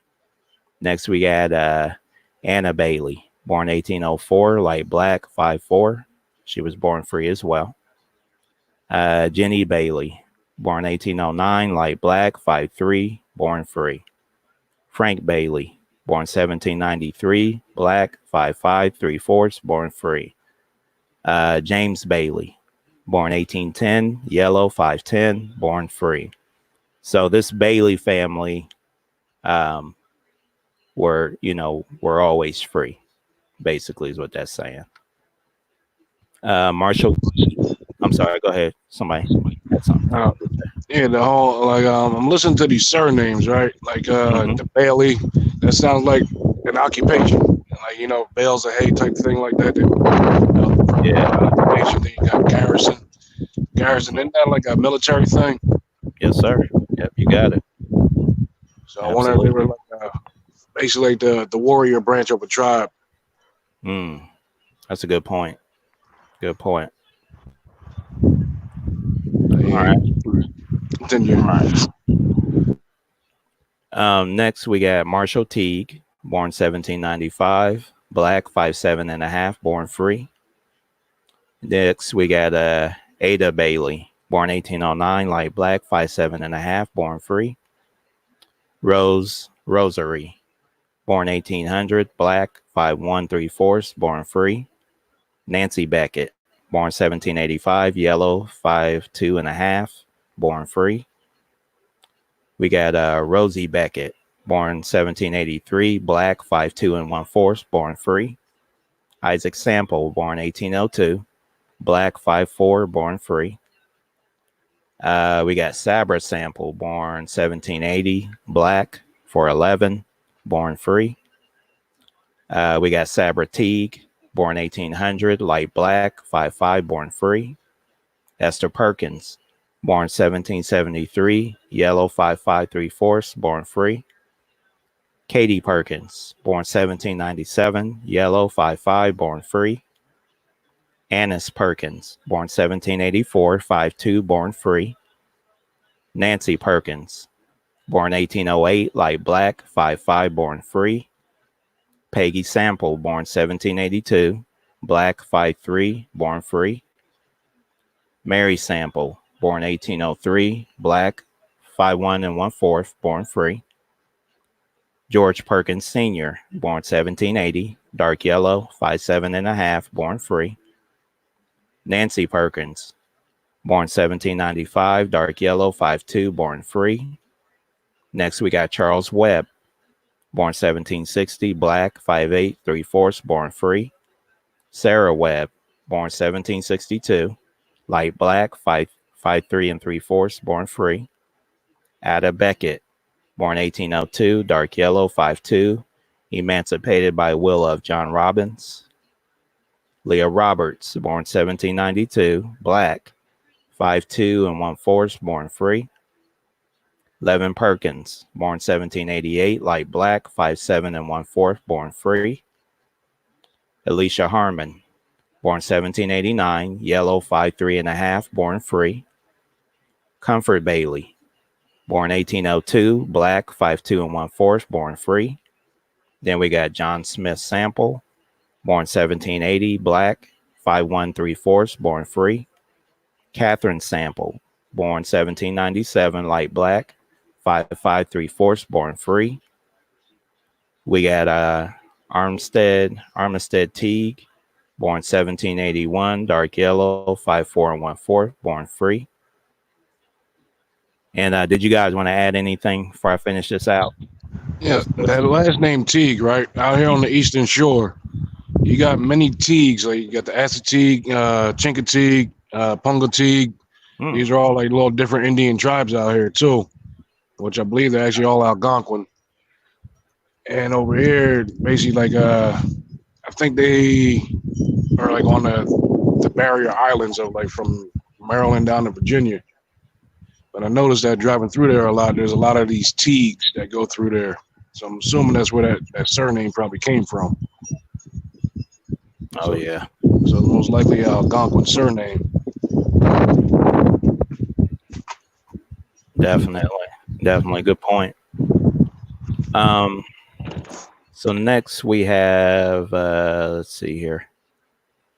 We'll start here with Custis Bailey Jr., born 1811, light black, 5'4" and a half", born free in Accomack County. Next we got Comfort Sample, born 1766, black, 5'1", born free in Accomack County. Peter Beckett, born 1804, black, 5'3", 1/4", born free. Next we got Samuel Matthews, born 1792, yellow, 5'7" and a half", born free. William Nuts, born 1800, light black, 5'5", born free. Nat Beckett, born 1802, yellow, 5'8" and 1/4". Betsy Sample, born 1788, yellow, 5 foot, born free.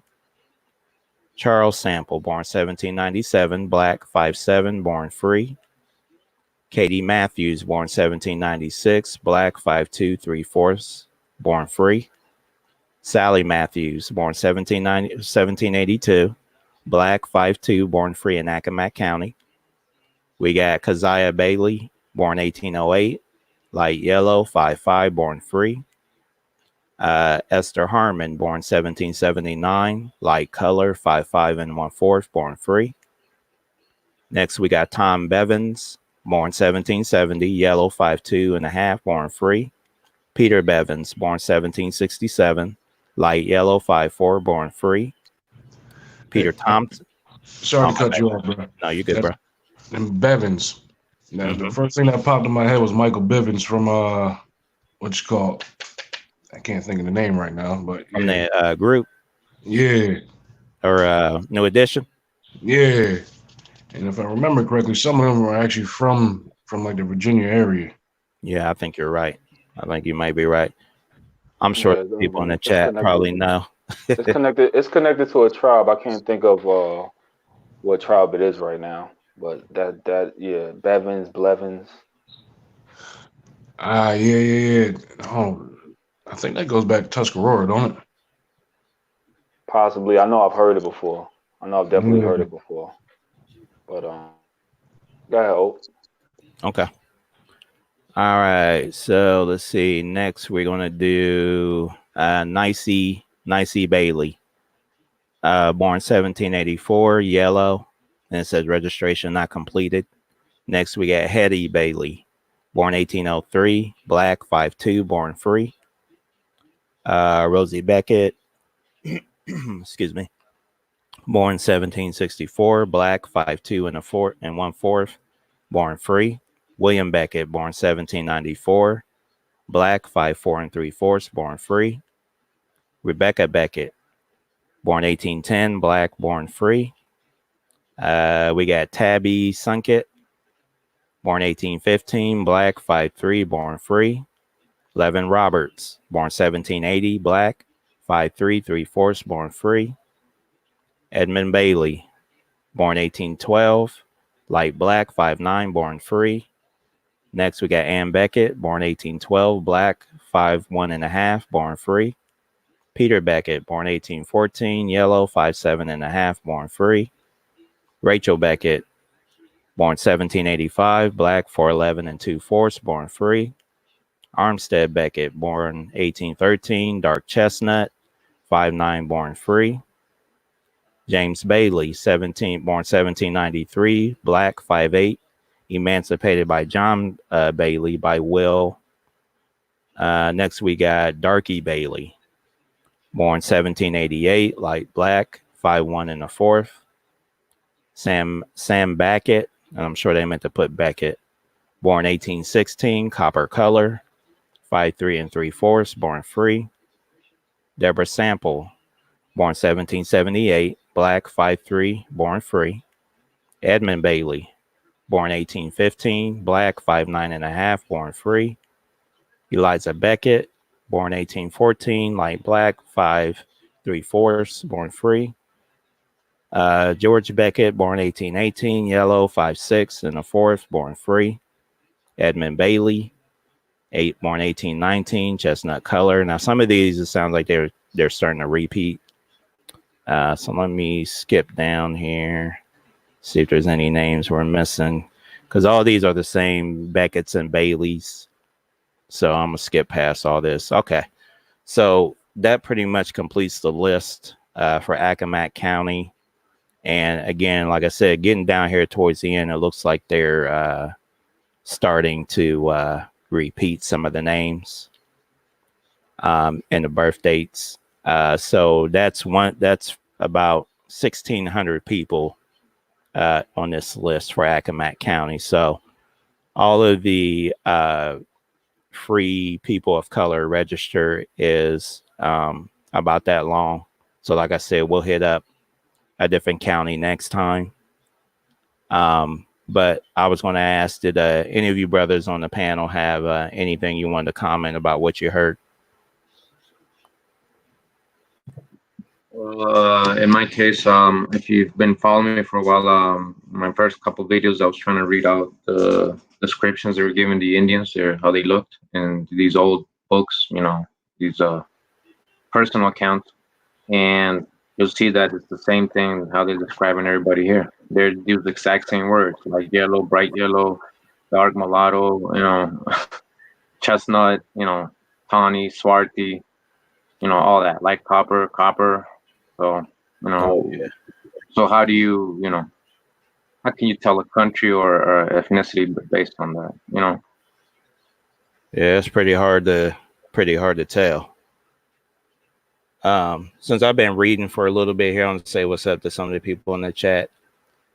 Supreme Chief Holiday, peace, brother. Appreciate you being here, man. Really appreciate it. Jerry Davis, peace. Appreciate you being here. And Katie, thanks for being here. Appreciate you. Radames Prince, peace, fam. Appreciate you being here. Purple Carnations, thank you again for coming to the chat. I appreciate you. Who taught you that? Peace, fam. Thanks for being here. Christopher Hopkins, peace, relative. Appreciate you being here. Let's see, we got Nicole World. Appreciate you being here, sis. Thank you. Let's see, I got Ta, Harakan, Kru. Thanks for being here. Peace. And I'm just making sure I didn't miss anybody else here. Liz Robinson, peace. Appreciate you being here, sis. Adam Brooks, appreciate you being here, my brother. Raven Hawk, appreciate you being here. All right, so I'm going to, at this portion of the show, I'm going to let Legacy go ahead and take over. He got some information he wants to go over. Peace, peace. Well, first,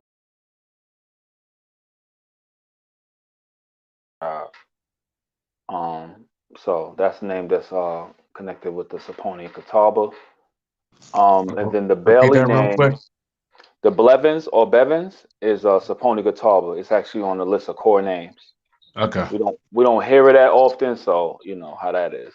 Because we Yeah. have a list of names, but there are certain names that we hear over and over and over again, and that just happened to be one that we don't hear as much. But it Yeah. is a core name. Okay, and then you have Bailey listed as Nottoway. So you have Turner. I see a list right here: Turner, Woodson, Rogers or Roger, Bozeman, Winnie, Wine Oak. So wine that you drink and oak at the end. Wine Oak, Weaver, Bass, Step, Skipper, Kersey, Bennett, Blunt. Which also Blunt with the Nottoway is also Blunt with the Tuscarora also, just on top of my head. Scholar, Robbins, Williams or Will, and some Williams are connected to our tribe also, and they're also connected to the Hedgepeth, which are connected to our tribe. Edmonds, which is a big name with the Nottoway. I just found an Edmonds Hey, and you said preferred to put Wine Oak is not away. yeah, Wine Oak. Yep, Wine Oak. That sounds Yep. like in the Wayanoke tribe also. I wonder if they blended in. Possibly. I mean, you know, there's a whole lot of blending. You know, like I said on the last video that we did, you know, whether it was a war or whatever it was, you know, if I'm walking up, we basically colonized, and I'm walking up the street and I see a sister, I'm not worried about her tribe. You know what I'm saying? I'm worried about her vibe. You know what I mean? So we got a lot of mixing going on, all right? Um, Yeah. so you got Edmonds, you got Bartlett, Bailey, Gabriel, Perch, Kello, Kello, like Jello, Kello, Kello. Walden, Kello. John, and Taylor. Okay, that's for the Nottoway tribe. Anybody can have those names. Okay, now I'm gonna go. Like I said, you had Blevin on the list for our tribe. The indigenous copper man Harris goes back to the Catawba. Yeah. Okay. So then, yeah, and then you can read more about the Bailey tool. I see the Free African Americans. I just saw it. 1 second. Oh yeah, Darky, right? Dorcas or Darky. Yeah, right here. I found it. This Dorcas ain't or white black. Darky. Yeah, it says free certificate of freedom in Lancaster County. Let me see, I was looking for a Darky. There was a Bailey, and that's what I found in Free Negroes somewhere else. But yeah. So yeah, so Darky, I think Darky is just a way to say, probably a messed up way to say Dorcas, I guess. Or maybe it wasn't a messed Yeah. up thing. They always take what we have and make it bad. You Yeah. know what I'm saying? So, you know, we can't, you know, get stuck. It's funny, but we can't get stuck in that. Now, so now, let me go ahead and get to my books. I just got a book.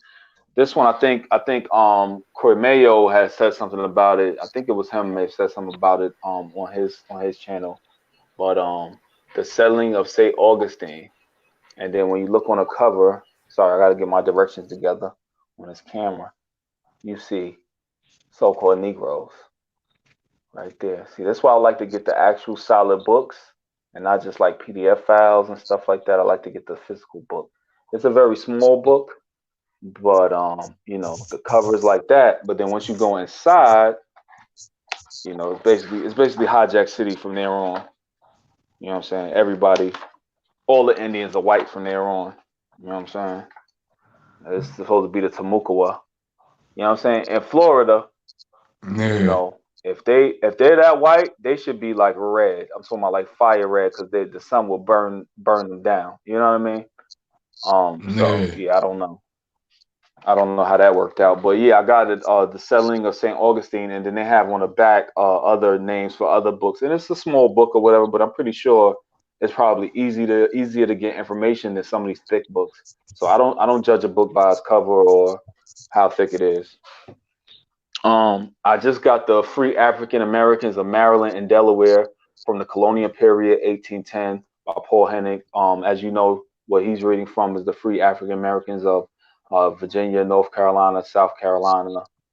Um, Yeah, but I have actually had those in physical form, and then I have also the printout of the one in Maryland and Delaware, which I just got in the mail. So it's pretty cool. Nice. And these are like $50 a piece. But fortunately, people have been, getting a genealogy done, and also have been donating, and I thank them for that. Patricia C, thank you for your donation. Parks, Arthur Gray, um, what else? Les Bradley. If I forget you, I'm sorry, but yeah, a couple of people have donated. Actually, Empress Isha has donated times before too. So I appreciate you guys. If I forgot your name or whatever, I'm sorry. I have thousands of names in my head. So Hey, you know, yeah, even though you're paying for these books, the knowledge that you're getting is priceless. yeah, I actually have to have time to read these books. So after I do the next challenge, which I'll do after I finish the next 15 people on my that I have on my list, which will be in the next 30 days. After that, I'll do one more challenge, and then after that challenge, when I'm done with those people, what I'm gonna do is I'm just gonna take time off to just read for like 2 months. So I'll be able to help people even more when I come back. So the Historical Atlas of Native Americans, 150 maps, chronicle the fascinating and tragic story of North America's indigenous people. All right. So you have this book right here. Pretty cool. I only paid $13 by Dr. Ian Barnes. And it's pretty dope. A lot of maps, a lot of different maps and stuff like that. So different places, different cultures, you know. But it's pretty cool. I didn't get in it, but I just actually just got it in the mail. All right, and then this big one, all right, is National Geographic Historical Atlas of the United States. I know it's gonna be a lot of crazy hijacking here and all of that. And it's an atlas of history, so it's gonna be a whole lot of lies, but that's okay. What I do get is a lot of maps, which is what I need. A lot of maps and time frames of things that actually did happen. So yeah, so I'm gonna have a lot to read. I might have to take a few months off, but hopefully people do get on board and get on the next challenge or whatever. I'm only gonna take like 10 people, but hopefully they get on it, and then that cash that I have from there, I'll be able to buy more books and then take time off to go ahead and read and learn as much as I can. So when I come back, I could basically just look at your genealogy, be like, oh yeah, this tribe, there you go. See you later. You know. So hopefully that's what it is. Also I wanted to share that I had got this from some tribal members that have been doing some things. This is actually corn that has been dyed turquoise. So you know, it's a tradition of our tribe to take corn and actually make in different things and make jewelry out of it. So they sent this to me. Okay, so I have different kinds of corn. It's really hard or whatever, really dried. But yeah, man, I thought it was pretty fly. One thing I can say, I don't know how people wear that big jewelry around their neck, because just with this little bit, my neck is starting to hurt. with just corn hanging on my neck. So I don't know if I got a baby bird neck or what, but it's kind of heavy, bro. All right. So Gotta do only some thing neck else, lifts. yeah, I gotta do that. Yeah, man. But yeah, so people in the chat, man, just stay on the genealogy. I know it gets tough. I know it gets frustrating. Just don't try to rush. Take your time. It takes time sometime. If you found your tribe, even if you don't want to be tribal, even if you don't want to be involved like that, you should still go through the process of doing the application and becoming part of the tribe, even if that's not what you really want to do. If you don't want to be part of a tribe, that's your choice. But what you should do is have your name on a list, so your great grandchildren could know where they come from, and they should have that knowledge. So I'm not mad at people for whatever reason they feel like, oh, I don't want to be a part of this, or they don't have time or whatever. But your kids need to know the history, and you need to be attached to something, to some kind of tribe. If you can. And there are people out there that would love to be in your shoes. would love to find their tribe, that are struggling right now, going from state to state, getting information, to hopefully find a tribe. I mean, I could look at someone's tree and be like, oh yeah, you're in this tribe, but if we can't push it back, if there's going to be issues, then we may not be able to connect you. So for those who can connect, who has been handed to you, take advantage. Take advantage. Go ahead and Absolutely. become part of the tribe. You don't have to be there every day. You don't have to, whatever. If there's some dude that you got to pay every year, it's probably $25, $50, even if it's $100. So what? Right. Your sixth, seventh great grandchild will have somewhere to go if it gets hectic. All Yeah, right. no. So we got To a lot piggyback going off of what on. you just, Go ahead. to piggyback off what you just said, it reminded me of that old adage: if you don't know where you come from, you don't know where you're going. So it's definitely important to at least know your tribe, so that way you can at least pass that down to generations, even if you don't want to come home. Exactly. I was gonna say something real quick. Um, Empress Hobart, I got you, sis, on the Brown family. It's a really long family history, so I haven't done the live stream on it yet because it's gonna, it's probably gonna be the only family. That one and the Anderson family. They are really long and lengthy. So when I do the Brown family, I'll definitely that's coming. So I got you. I got you. It's coming.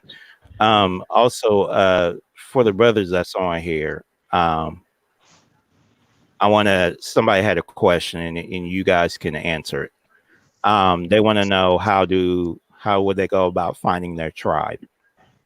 You guys can, whoever wants to tell them how, go first. I'll start and then whoever can finish it. But basically, you got to go prior to the Indian removal, and I would say to be safe around 1800, 1810, maybe even earlier. If you could go even earlier than that, don't worry about finding documents that say white. Doesn't necessarily mean that they were Caucasian. It could just mean that they're under that umbrella of white, meaning they're not subject to a lot of the nonsense that we are. So don't worry about that. But yeah, like I said, the easiest thing is to make it to 1800, find out what tribe was in that area. It's not always easy to do that. And if be realistic. If you're good at genealogy, then you can locate the place, and if you're good at locating a person and place, then you're probably good at finding the tribe. A lot of people are going to get there to 1800 and see that they can't figure out where so and so's parents were because they might have found it on like a death certificate and can't figure out where the person was. So let's say if the person was born in 1790, but their child was born in, I don't know, 1810 or whatever, what have you, 1820. I mean, it's safe to assume, depending on where you are, that they have been there that whole time. It's safe to assume that because, again, the Indian removal didn't really happen till, I'll say safely, maybe about 1815, something like that, 1830, 1838. So officially was like 1838, I believe, or 1830 in some places. But they were already moving us out. They were already shooting us up, and it was gang. So but if you, like I said, more than likely they were there. And if you can figure out what tribe was there in that area, then you can holler at that tribe, and maybe they have the information that you can't get. But when it gets back there, it gets blurry, it gets confusing, it gets very difficult depending on where you at. If you reach back there, you're in Virginia, North Carolina.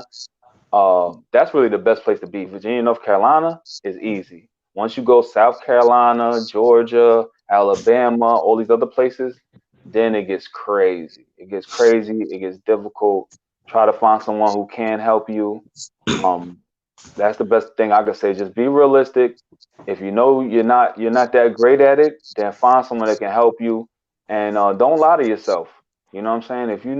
If you have any inkling that this might not be this person's parent, then don't add it to your tree, because then what you'll do, you add all of this wrong stuff, and then you come and say, "Hey, man, could you help me out?" And I say, "Yeah, man, I'm gonna help you out. And matter of fact, I'm gonna do it at a discount, right? And then you pay me $100, and then I get in there, and now I got $1,000 of work because you put all of this wrong information, and I have to start your whole tree over from the beginning to get it right. A lot of people get upset with me. They're like, hey, Love Legacy, just tell me this person. I'm not gonna do that.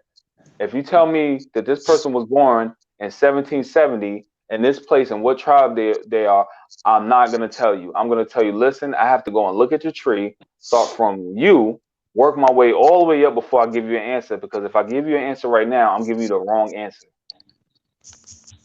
based on the information that I don't have. And you pretty much just dropped the mic on that one, bro. The only thing I could really add to it would be while you're tracing back, also check the county formations. Because like just for instance, like a lot of Virginia used to extend, actually Virginia used to extend all the way to like Idaho, damn near. Oh, but yeah. as they were changing around, you know, parts of Kentucky, Tennessee, West Virginia, and all those little areas used to be little Virginia county. So you got to watch, check those time frames on when that county became part of that particular state and where it actually came from, because the records might be in the old county, which is right next door, or they might be in a new county that was just created. I also ran into a problem where people were listed at a county, but then when you go and look at that time frame, that county wasn't even there yet. Yeah. Run into stuff like that too. Like, wait a minute, how are you in this county if it wasn't even there yet? So what happens is people get the record, they update it. You know, they update the information because they know where it's at. But really, they set me back because at the time that person was there, that wasn't what it was. Yep, and then you also got the state creations too, because some states weren't actually states at certain times. Like what was it? Alabama used to be part of Georgia or something like that for a good while until like I think the 1820s maybe, or maybe a little after. Oh yeah. Oh yeah. Let me get a quick plug too. Even though I know I've said something about this book before, but Historic Indian Towns in Alabama, 1540 to 1838, by Amos J. Wright Jr. Historic Indian Towns in Alabama, 1540 to 1838, Amos J. Wright Jr. 1838 is when official removal started over there. But this book right here, you just go to the town. Some towns are they don't even know where they are, where they're located. But sometimes they're able to tell you who was in that town and what. You know, right here you have Fields, Georgia, George Fields, and it said right away it says Cherokee. Fish Ponds, I can't even pronounce this tribe, and then it says Upper Creek. So you'll just go in the book, find a town, and hopefully that town will tell you right away what tribe was there and when they were there. Right. Yeah. The other thing I wanted to mention before we get out of here, Kudameo, his last video that he did last night was fire as usual. Yeah, he mentioned he happened to mention a book by G. Carter Wilson, I think. I don't know if I'm saying that name. Carter G. Woodson. Yeah, thank you.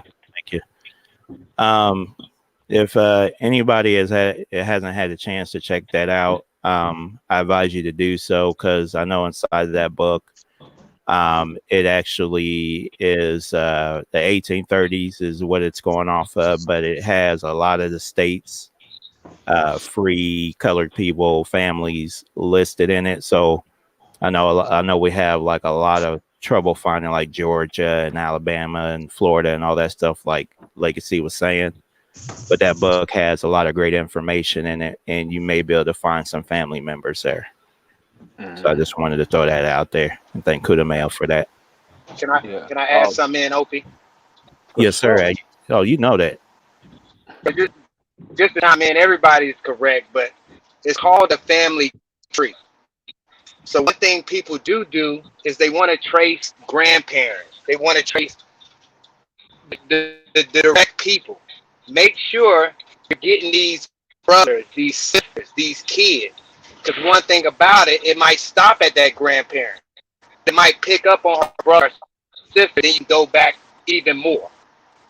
You don't just want to get Facts. the branches, you want to get the leaves to this tree too.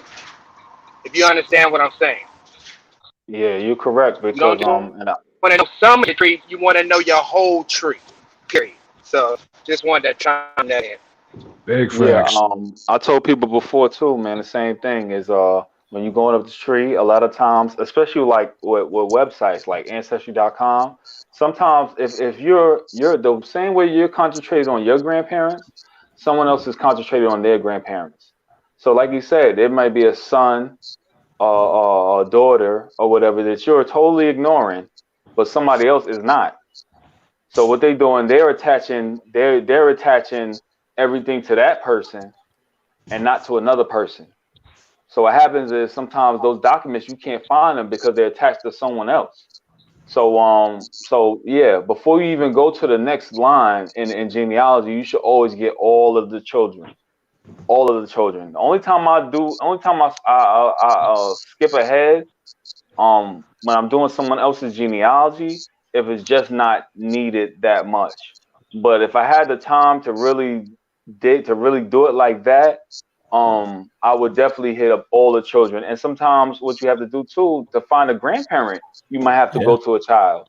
Yeah. You might have to go to a child because guess what? Little Timmy, little Timmy was at grandma's house while everybody else went here because he was sick. And then they put Yeah. him on the census. They put him on the census with grandma, but you totally ignored him. And now you're sitting there, oh, love legacy, I'm stuck. Stuck on stupid. Get the what about Timmy, man? Don't forget Timmy. I'm glad you brought that up too, because also when you're checking out these census records too, check the whole record itself, up and down, not just where your family names are, because you might find a relative that's actually right the next house over on that same census record where a little Timmy could be at. Also another thing, piggybacking on what you're saying right now with the census records. Also, let's say if you found a 1880, but now you're looking for 1870, and you can't find it for anything.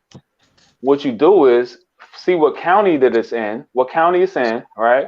Write your name down on a piece of paper, and then go and search that county in 1870. You don't necessarily, like Ancestry.com, you don't necessarily have to put a name.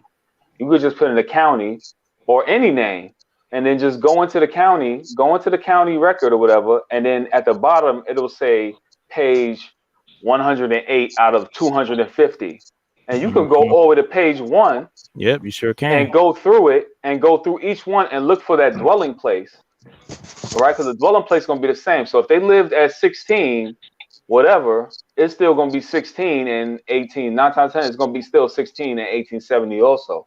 And now when you go to dwelling number 16, you see there's a whole nother family there. So now you got a problem. Now they probably not even living in that county. So you looking in the wrong place. You're like, why I can't find this 1870? Why I can't find this 1870? Man, it gets rough. It gets rough, man. So you really have to look at that. I know one thing that I've noticed just with me doing, I'm not saying that it's absolutely true. I've noticed that most people seem like they were migrating north. Yeah. A lot of them were migrating north. So you have some that was in Florida and then they end up in Georgia. You have some Georgia that end up in South Carolina. You have some South Carolina that ended up in North Carolina or Virginia or whatever. So and it's usually within those few states. You know, it's usually like 2 states over. It's never really that far most times. So you know, you might get stuck. Say if you in South Carolina, you know, check Virginia, check North Carolina, because you might find them over there. You just have to look. You just got to hope that you find the right names and right children and right everything. And another thing too is you have to look for too. People get lost is the ages.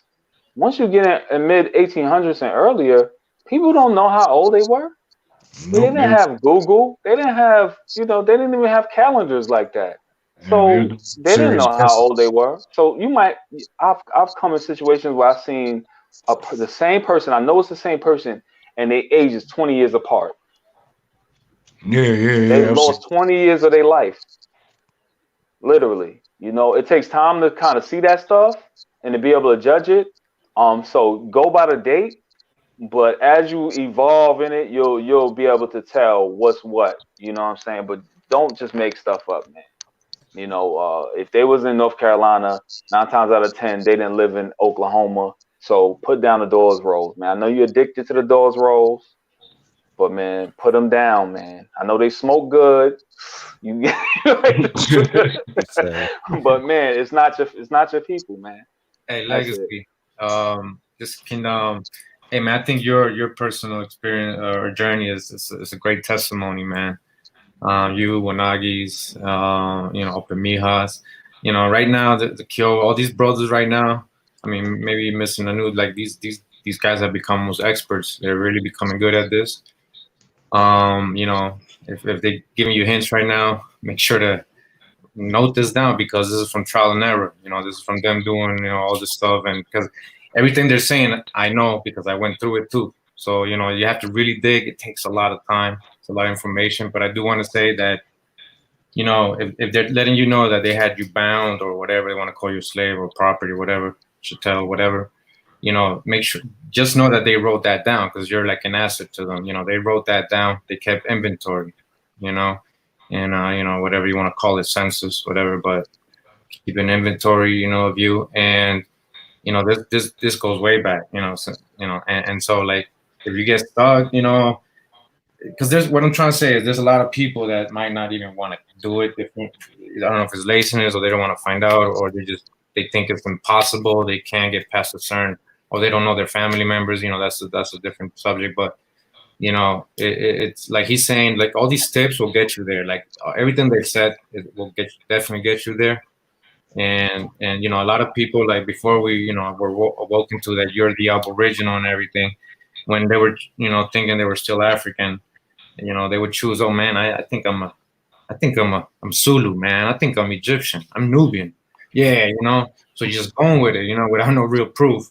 But a lot of us, and don't take me wrong, but a lot of us are doing that still. Like we're like, dang, I don't know, man, shit. But you know what? I like the Seminoles, man. I think I'm a Seminole, or I like how the fox sound. That's badass. I'm a fox, And I'm not saying this to diss anybody, but it's just like give it a try, man. You might find out. It might help you know what kind of person you are because you're carrying a certain spirit from that clan, that tribe, that special people that that your other tribal people that have the same nature, man. And then you'll see what it is to be a tribe and stuff, and just try it out, man. That's all I'm saying. Yeah, that's true. Another thing when you're doing a genealogy, do not discount any spelling variations of the names. oh yes, exactly. Don't let that turn you away because man, you might see a really messed up spelling, but it sounds just like the way it's spelled in right now. So try to use phonetics to help you also instead of just spelling itself. Absolutely, and just also keep in mind too. Each one of us up here that has done our genealogy, we all, we don't all have the same method. But the one thing that we do have in common with it is we dig into it. You have to dig into it. But trust and believe. There's some lines I'm not all the way back on further than I am on some other lines. I mean, that's just the nature of doing genealogy. You're never going to find every single ancestor that you ever had. There's just too many. The records don't go back that far. And that's what we got to keep in mind. So as long as you're getting back to where, when we start going over these family surnames, that you see that, your people have been here for a long, long, long, long time. That's the whole purpose of me doing this. This is why I'm doing this. I took it a step further and, got and found my tribe. But, I know that's not for everybody. And none of us up here are ever going to hate on you for that. We understand we all got our own paths to follow in life, and you got to do what's right for you and your family. So, again, we know some people don't want to do the census. Some people do want to do the census. My answer to that is you do what's right for you. So, we can ask each other all day long, should I do the census? Shouldn't I do the census? you know, it's up to you. You make the decision whether you should do it or not. You know, I found my ancestors because of the census. Just keep that in mind. So, you Yes, sir. know, whether we're supposed to be enumerated or not, you know, and all the different things that I hear, you know, in the end, it's up to you. And you know, that's what I wanted to say about that. Hey, go ahead. I was just gonna say this. Basically, this whole journey of finding your tribe and all that, it really boils down to man know thyself, and you coming back to knowing thyself is basically where the journey pretty much ends and begins all at the same time. Yeah, it's cool. Definitely. And I was gonna say, I hope you're not in too much of a hurry. I think, because we got a lot of people, I believe, might be the first time or just new to this or just new subscriber or whatever, and don't really know you guys or how you guys got together. Now, I don't know if I can just give you a little interview right now for all that. Yeah. All right. So now you guys are representative of the. You guys were able to find out that you are a Catawba Saponi, right? Yes, sir. Okay, and were you guys always in a tribe since little kids? So you guys know each other, or how did this happen? And maybe we can get individuals' testimony, at least so people can see this is real. This is Yeah, I'll start. all right. So for me, you know, this is my honest testimony. So I'm gonna tell you guys my journey. So for me, I never was into the Pan-African movement. But I also didn't know that I was, you know, that I had Indian blood. I was always told, you know, by my grandmother. And just like everybody else, I was like, oh, she doesn't know what she's talking about. I always been told I'm African. So that's what I thought I was.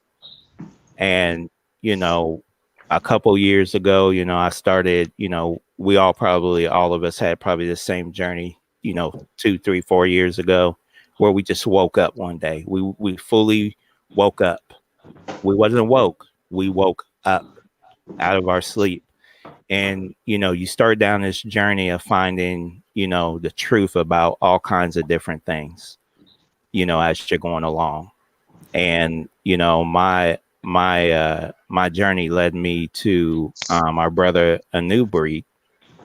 And, you know, I saw him one day in the chat, you know, talking about Indian history and you know, the tribes and all kinds of different things. And I, you know, one day I hit him up. I was like, you know, I want to know my genealogy. You know, I want to know where I'm from. And you know, he dug into my genealogy for me, and it traced me back to the tribe uh, that we're a part of today. So I mean, that's my journey. You know, again, I didn't know. I didn't, you know, I heard it from my family, but you know, just like everybody else, I was indoctrinated.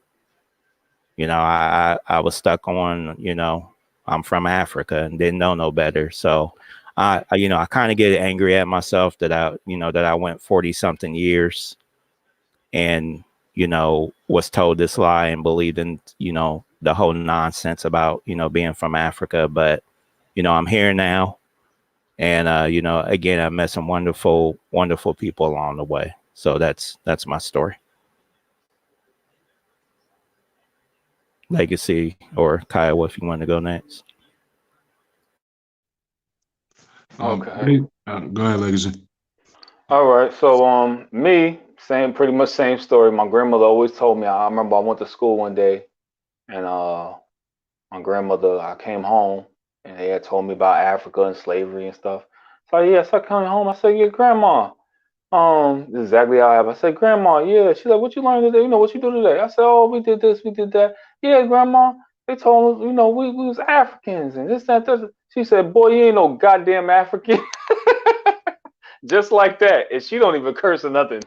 She would looked at me like I was insane. She said, boy, we Cherokee. And I'm like, what? Cherokee? And then that's when I started hearing about that or whatever, you know. And I went back out into the world, and of course, I'm going to school, whatever. And eventually, you know, it was damn everybody. When I would tell people what I was, they look at me like I was crazy. So then I assumed that, hey, my grandmother's crazy, or or not so much that, but you know what? We are African, but we're attached to Cherokee because I knew that my great grandmother was an Indian, and she said she was Cherokee and she was dark skinned.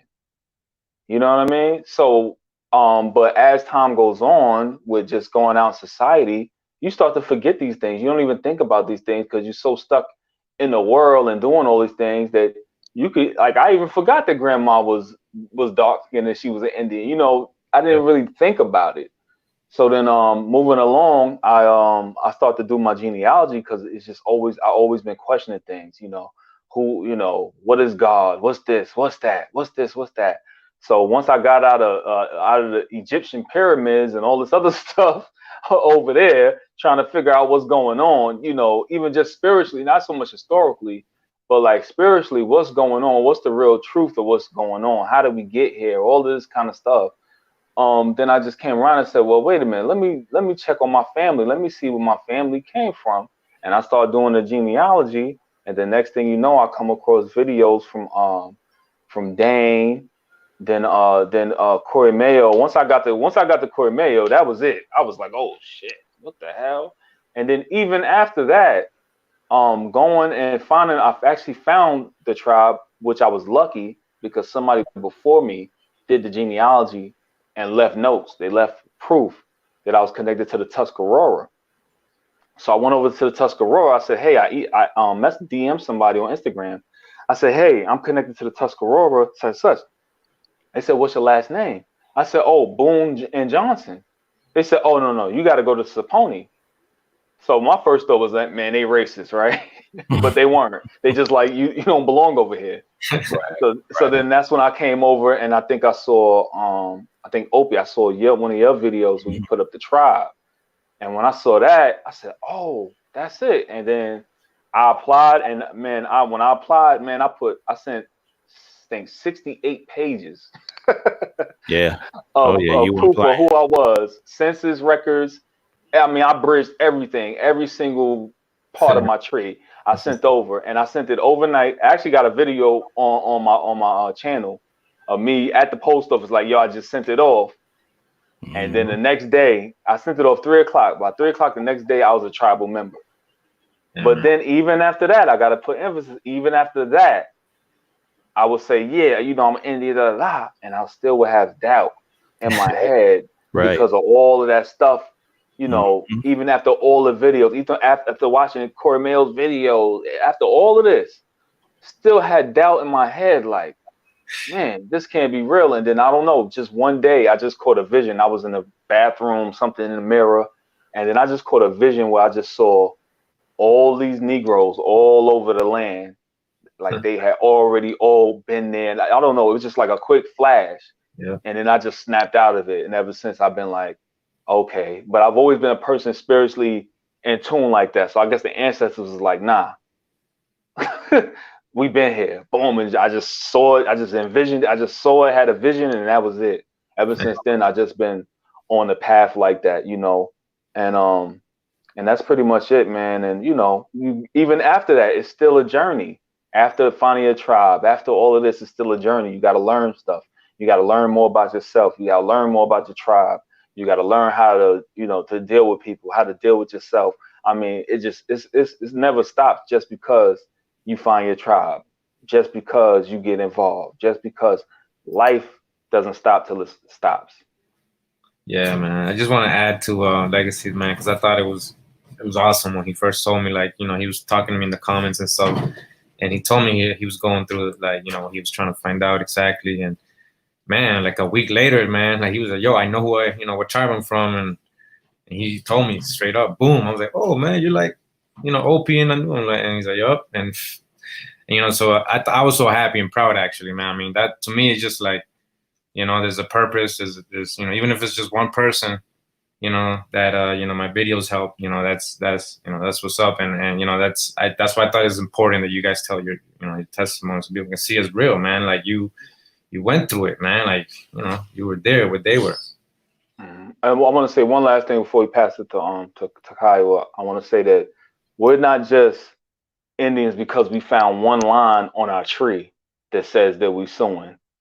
I found that most suing people have multiple lines. So I have multiple branches of suing people. I have cousins that I'm related to, of course, right? And then when I look at their fathers, they're suing also.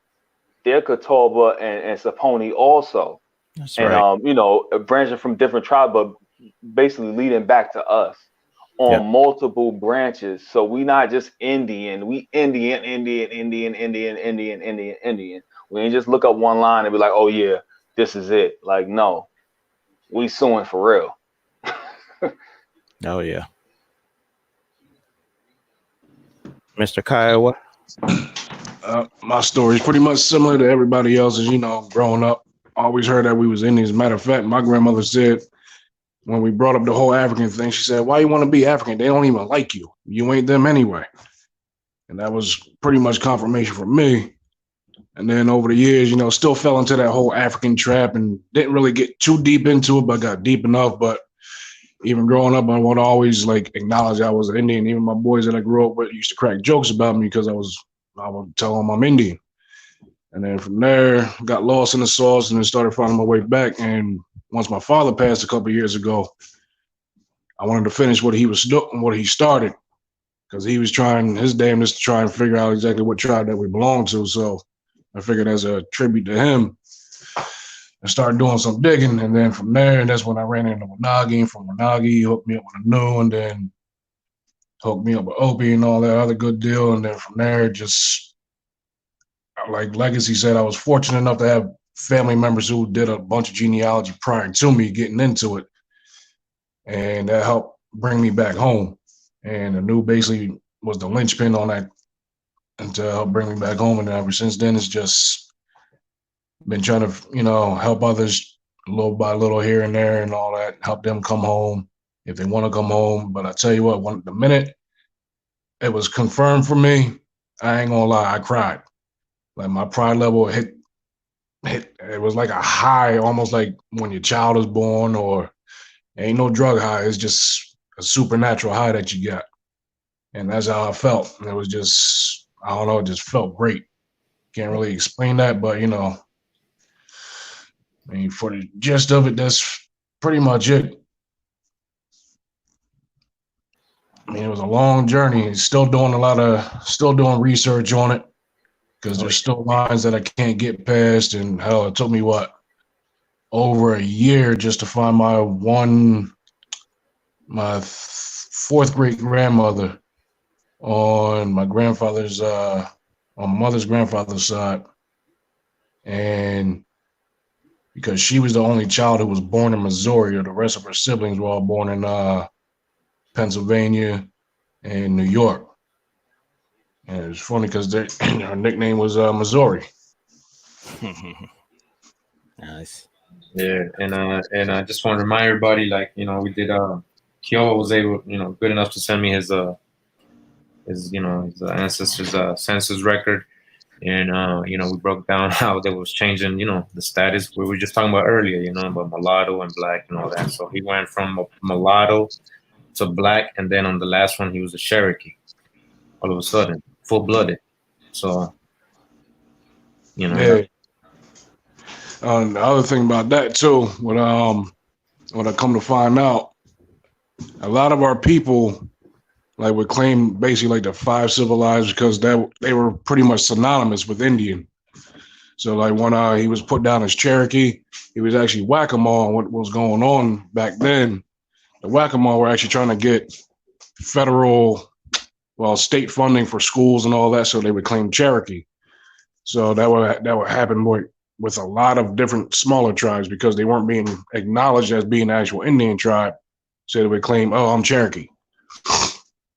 Because once you hear Cherokee, you automatically think Indian. Same thing with the other four civilized. So if you heard that your family's Cherokee or any other civilized tribes, just try and confirm that. If not, also check into the area that your family really was at and see what tribe was in that area.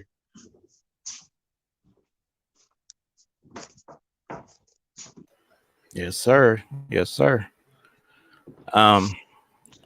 When I get So, I'm sorry. No, was wondering if Wanagi was there. Oh yeah. Yeah. Yes, sir. Yes, sir. Y'all hear me? Yes, sir. Okay. For me, I've never really subscribed to Pan Africanism or anything like that. Back in the day, me and Kaiwa used to go at a lot of Pan Africans in chats right before I really met him. And that's when everybody, if you follow me for a while, that's when you knew me as Ghost. I'm still Ghost, which that's the meaning of Wanagi. But I didn't learn it from my grandmother like everybody says. I learned it from my grandfather. That's who told me.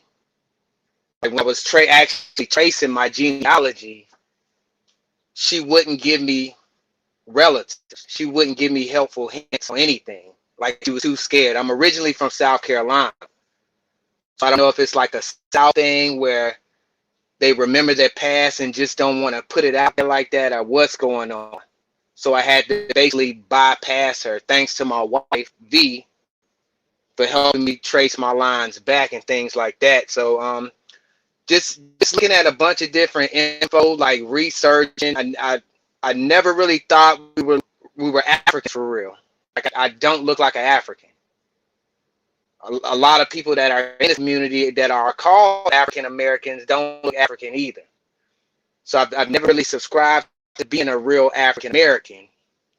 So I would just search. Now the first video I came across was Kamea, and kind of watched his. I bounced around a lot, watching a lot of other people's videos, and then I think the thing that I think I was on Tribe Up when, and then a new came across on the actual, he was on the live, and if anybody wanted to hit him up about genealogy or help, hit him up. So I ended up getting in contact with him, and I swear we talked for like almost 2.5 hours on the phone, just relating on stuff, and just him giving history or telling pre-Indian removal and things like that. So I kind of got a lot.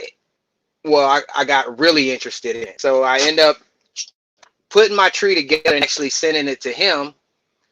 And then I found out I was actually Catawba on both lines, on my father's and my mother's. My actual surname now is an original surname of one of our bands out of our collective tribe. So just basically in a nutshell, it's like it's real life out here. It doesn't stop. I realize that everybody needs to put forth the effort to actually do this, actually put it forth, and not just talk about it and be about it. Don't just trace to be on rolls or to have your ancestors on rolls. Trace for ancestors. You want to know who your ancestors are, period. And that's basically me in a nutshell. And that's what's up. I just want to add, it's just for me looking, they're a tribe, right? And to me, looking from the outside, to me, it's beautiful to see, like, so you have a new pride, he was raised up more, into the, the tribe and everything. But these brothers, basically what I asked earlier, they didn't know each other. They're all from like different places, different states, far away. If this wouldn't have happened, they probably would have never met. But now they're brothers. They're a tribe. You know what I mean? And so that's something special. So past all the negative stuff and all the people beefing and all this stuff, man, this is what's beautiful right here. So these are living examples, so you guys can see. Mm-hmm. And I want to thank Anu too. We need to give him more praise, and people out there follow his channel, New Breed, because he's a genuine brother. A lot of information that I have, I would not have if it wasn't for him. I wouldn't be able to help people with genealogy like I'm able to. Man, I harass that guy. I harass him. I text him and text him and text him and text him and text him. And I know he'd be like, ah. But he said, hey, brother, what you need? Really good brother. And really, he brought all of us together. I don't think we would be as tight-knit as we are, whether we speak all the time or not. I don't think we would be as tight-knit as we are without Anu. So I definitely want to tilt my hat to him, man. Very good person, very pleasant brother, and he's just real. it is what it is, and it ain't what it ain't, and that's it. So I really want to shout him out. Yeah, definitely. He definitely deserves that shout out as well.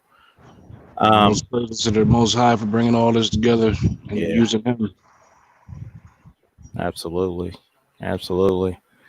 I was going to also say too, if you haven't had a chance, again, subscribe to everybody's channel. Cause we're, all of our information, is a little bit different here and there, but everybody has something to bring to the table.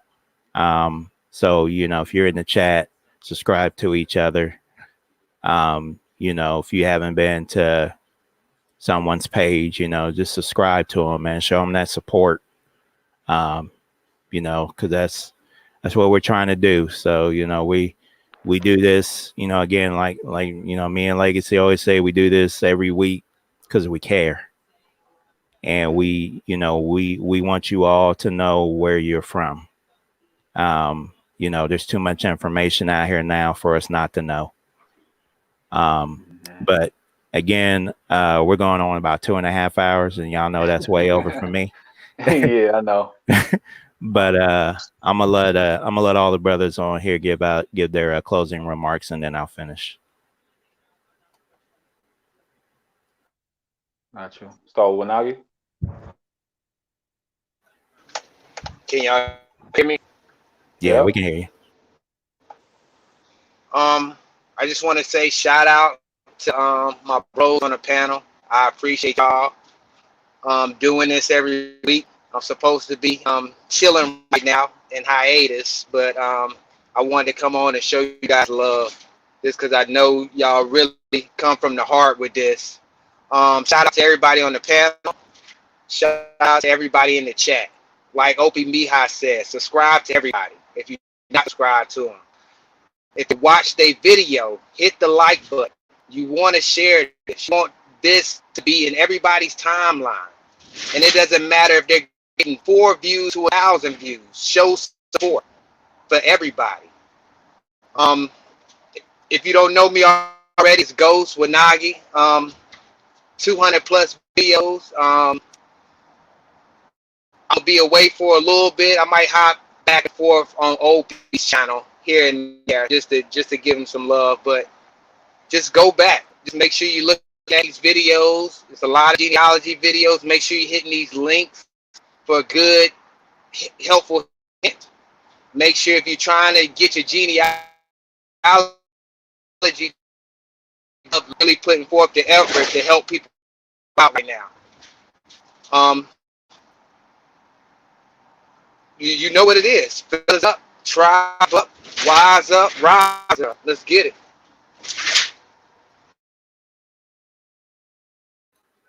Appreciate you, brother. Kyle or Kudamail, did you want to go next? Yeah, like just say, shout out to everybody here on the panel. Definitely great building with you brothers in the background and in the forefront. I also want to give a shout out to, all the other brothers out there in the community putting in that work, like A1, AP, Chief Holiday, and all them. And everybody in these chats will be dropping all these gems, helping everybody learn this history, because we all can't do it by ourselves. You take one stick, you can break that. A bundle of sticks, you can't. So that's what we got to start to come back together.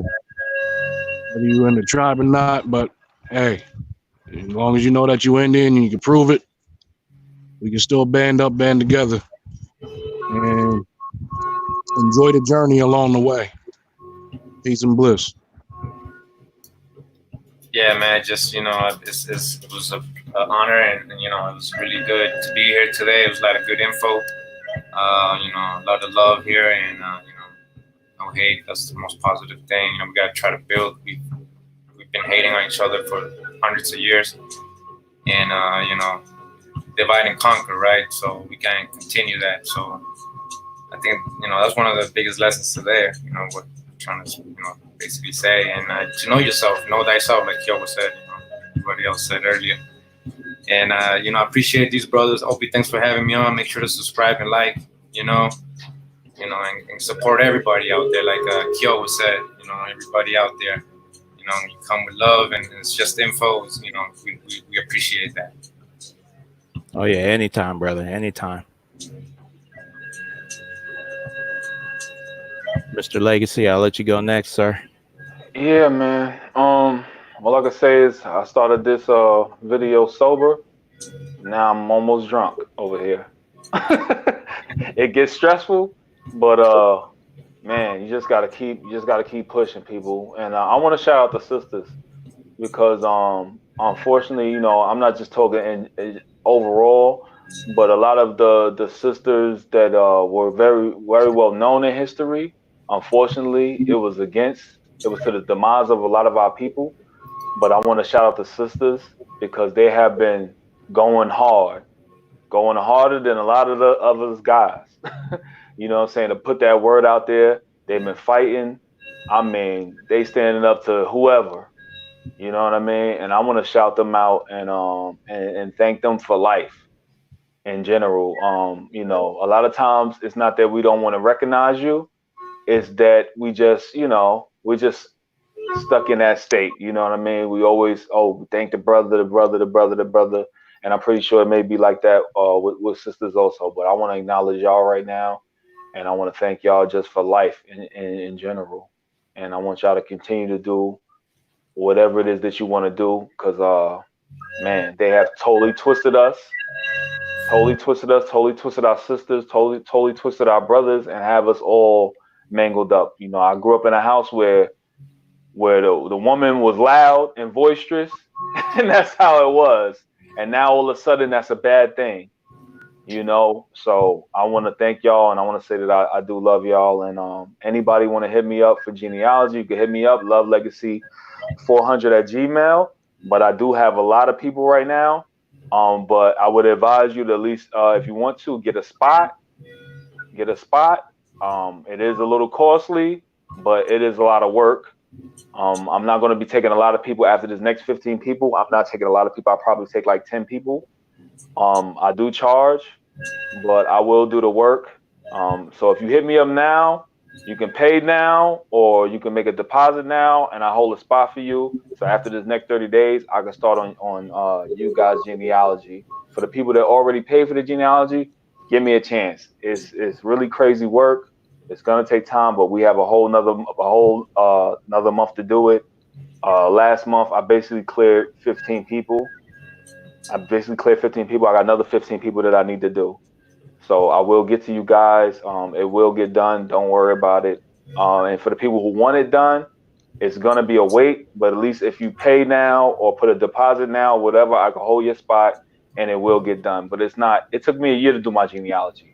So don't assume that you're gonna give me a genealogy and I'll be done in 2 weeks, or you give me a genealogy and I'm jumping straight to you because you're the only person on earth. It doesn't work like that. But anyway, I could go on and on. Thank you, Opie, for having me on here again. Lovelegacy400@gmail. Thank you, Corey Mail, for doing your work. Kaiwa, thank you for coming on. Wanagi, shout out to him. Follow him also. Look at his videos. And follow A New Breed because he's getting busy on the folklore and everything like that. And that's important, very important. Peace. Hey, Obi, right before you go, bro, there's a Benet Miller in the chat, right? He keeps asking about, you know, are there any so-called native blacks that speak the language, and Every why day. we don't? Yeah, there's more than many that speak it every single day. They're just not on YouTube or not out in the forefront. And then more than many of us that are actually currently learning the language. Just like, you know, There they are say the people. so-called African was they're stripped of their ways. It was really the Indian who was really stripped of his ways. There was also laws about being written laws and unwritten laws about acknowledging that you were Indian. And during that, you were being assimilated. So during all that assimilation, you lost your tongue, you lost your ways, but ancestrally, we still kept our ways. Simple things like dice games, football, Yep. basketball, all these other little things that we don't Either say. way, if you trace the you know, the origin of languages, you're gonna end up back home right here in America. So, And there's a lot of Native Americans who grew up on reservations and don't speak the language. Exactly. And shout out to brother Stephen Redclay. He's another one who's really getting in. He's digging deep on that language. Check out his channel and subscribe to him too.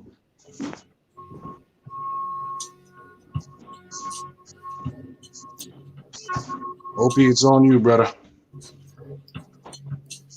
Hold on, Nug Life Tycoon. Why don't you trace back to your tribe, find out what language it is that they speak, and if you're fortunate enough to have the language not completely died out, you might be able to find some literature on it. You might be able to reach out to somebody who currently speaks it who will help teach you. Yep, absolutely. And again, I was just going to say, we addressed this last week about the language thing. Again, we all speak English. It's just a lot easier to communicate that way with each other. But like I said last week, believe we speak our language with each other. So just know that we do it. Anyway, I wanted to say thank you to everybody for coming out and joining us again on another show. Just want to tell you all I love each and every one of you, and I appreciate everyone out there for doing, everything that they're doing for the American Indians. Again, keep pushing. Don't let, anyone ever tell you who you're not, because we got plenty of people trying to do that. And as Kuda Mayo always says, dodge all hijacks. And that's what we're going to continue to do. Subscribe to everybody. And we will see everyone next week for another show. So again, we'll probably do it on either Monday or Tuesday, probably Monday. But we out of here. Take care, everyone. Love.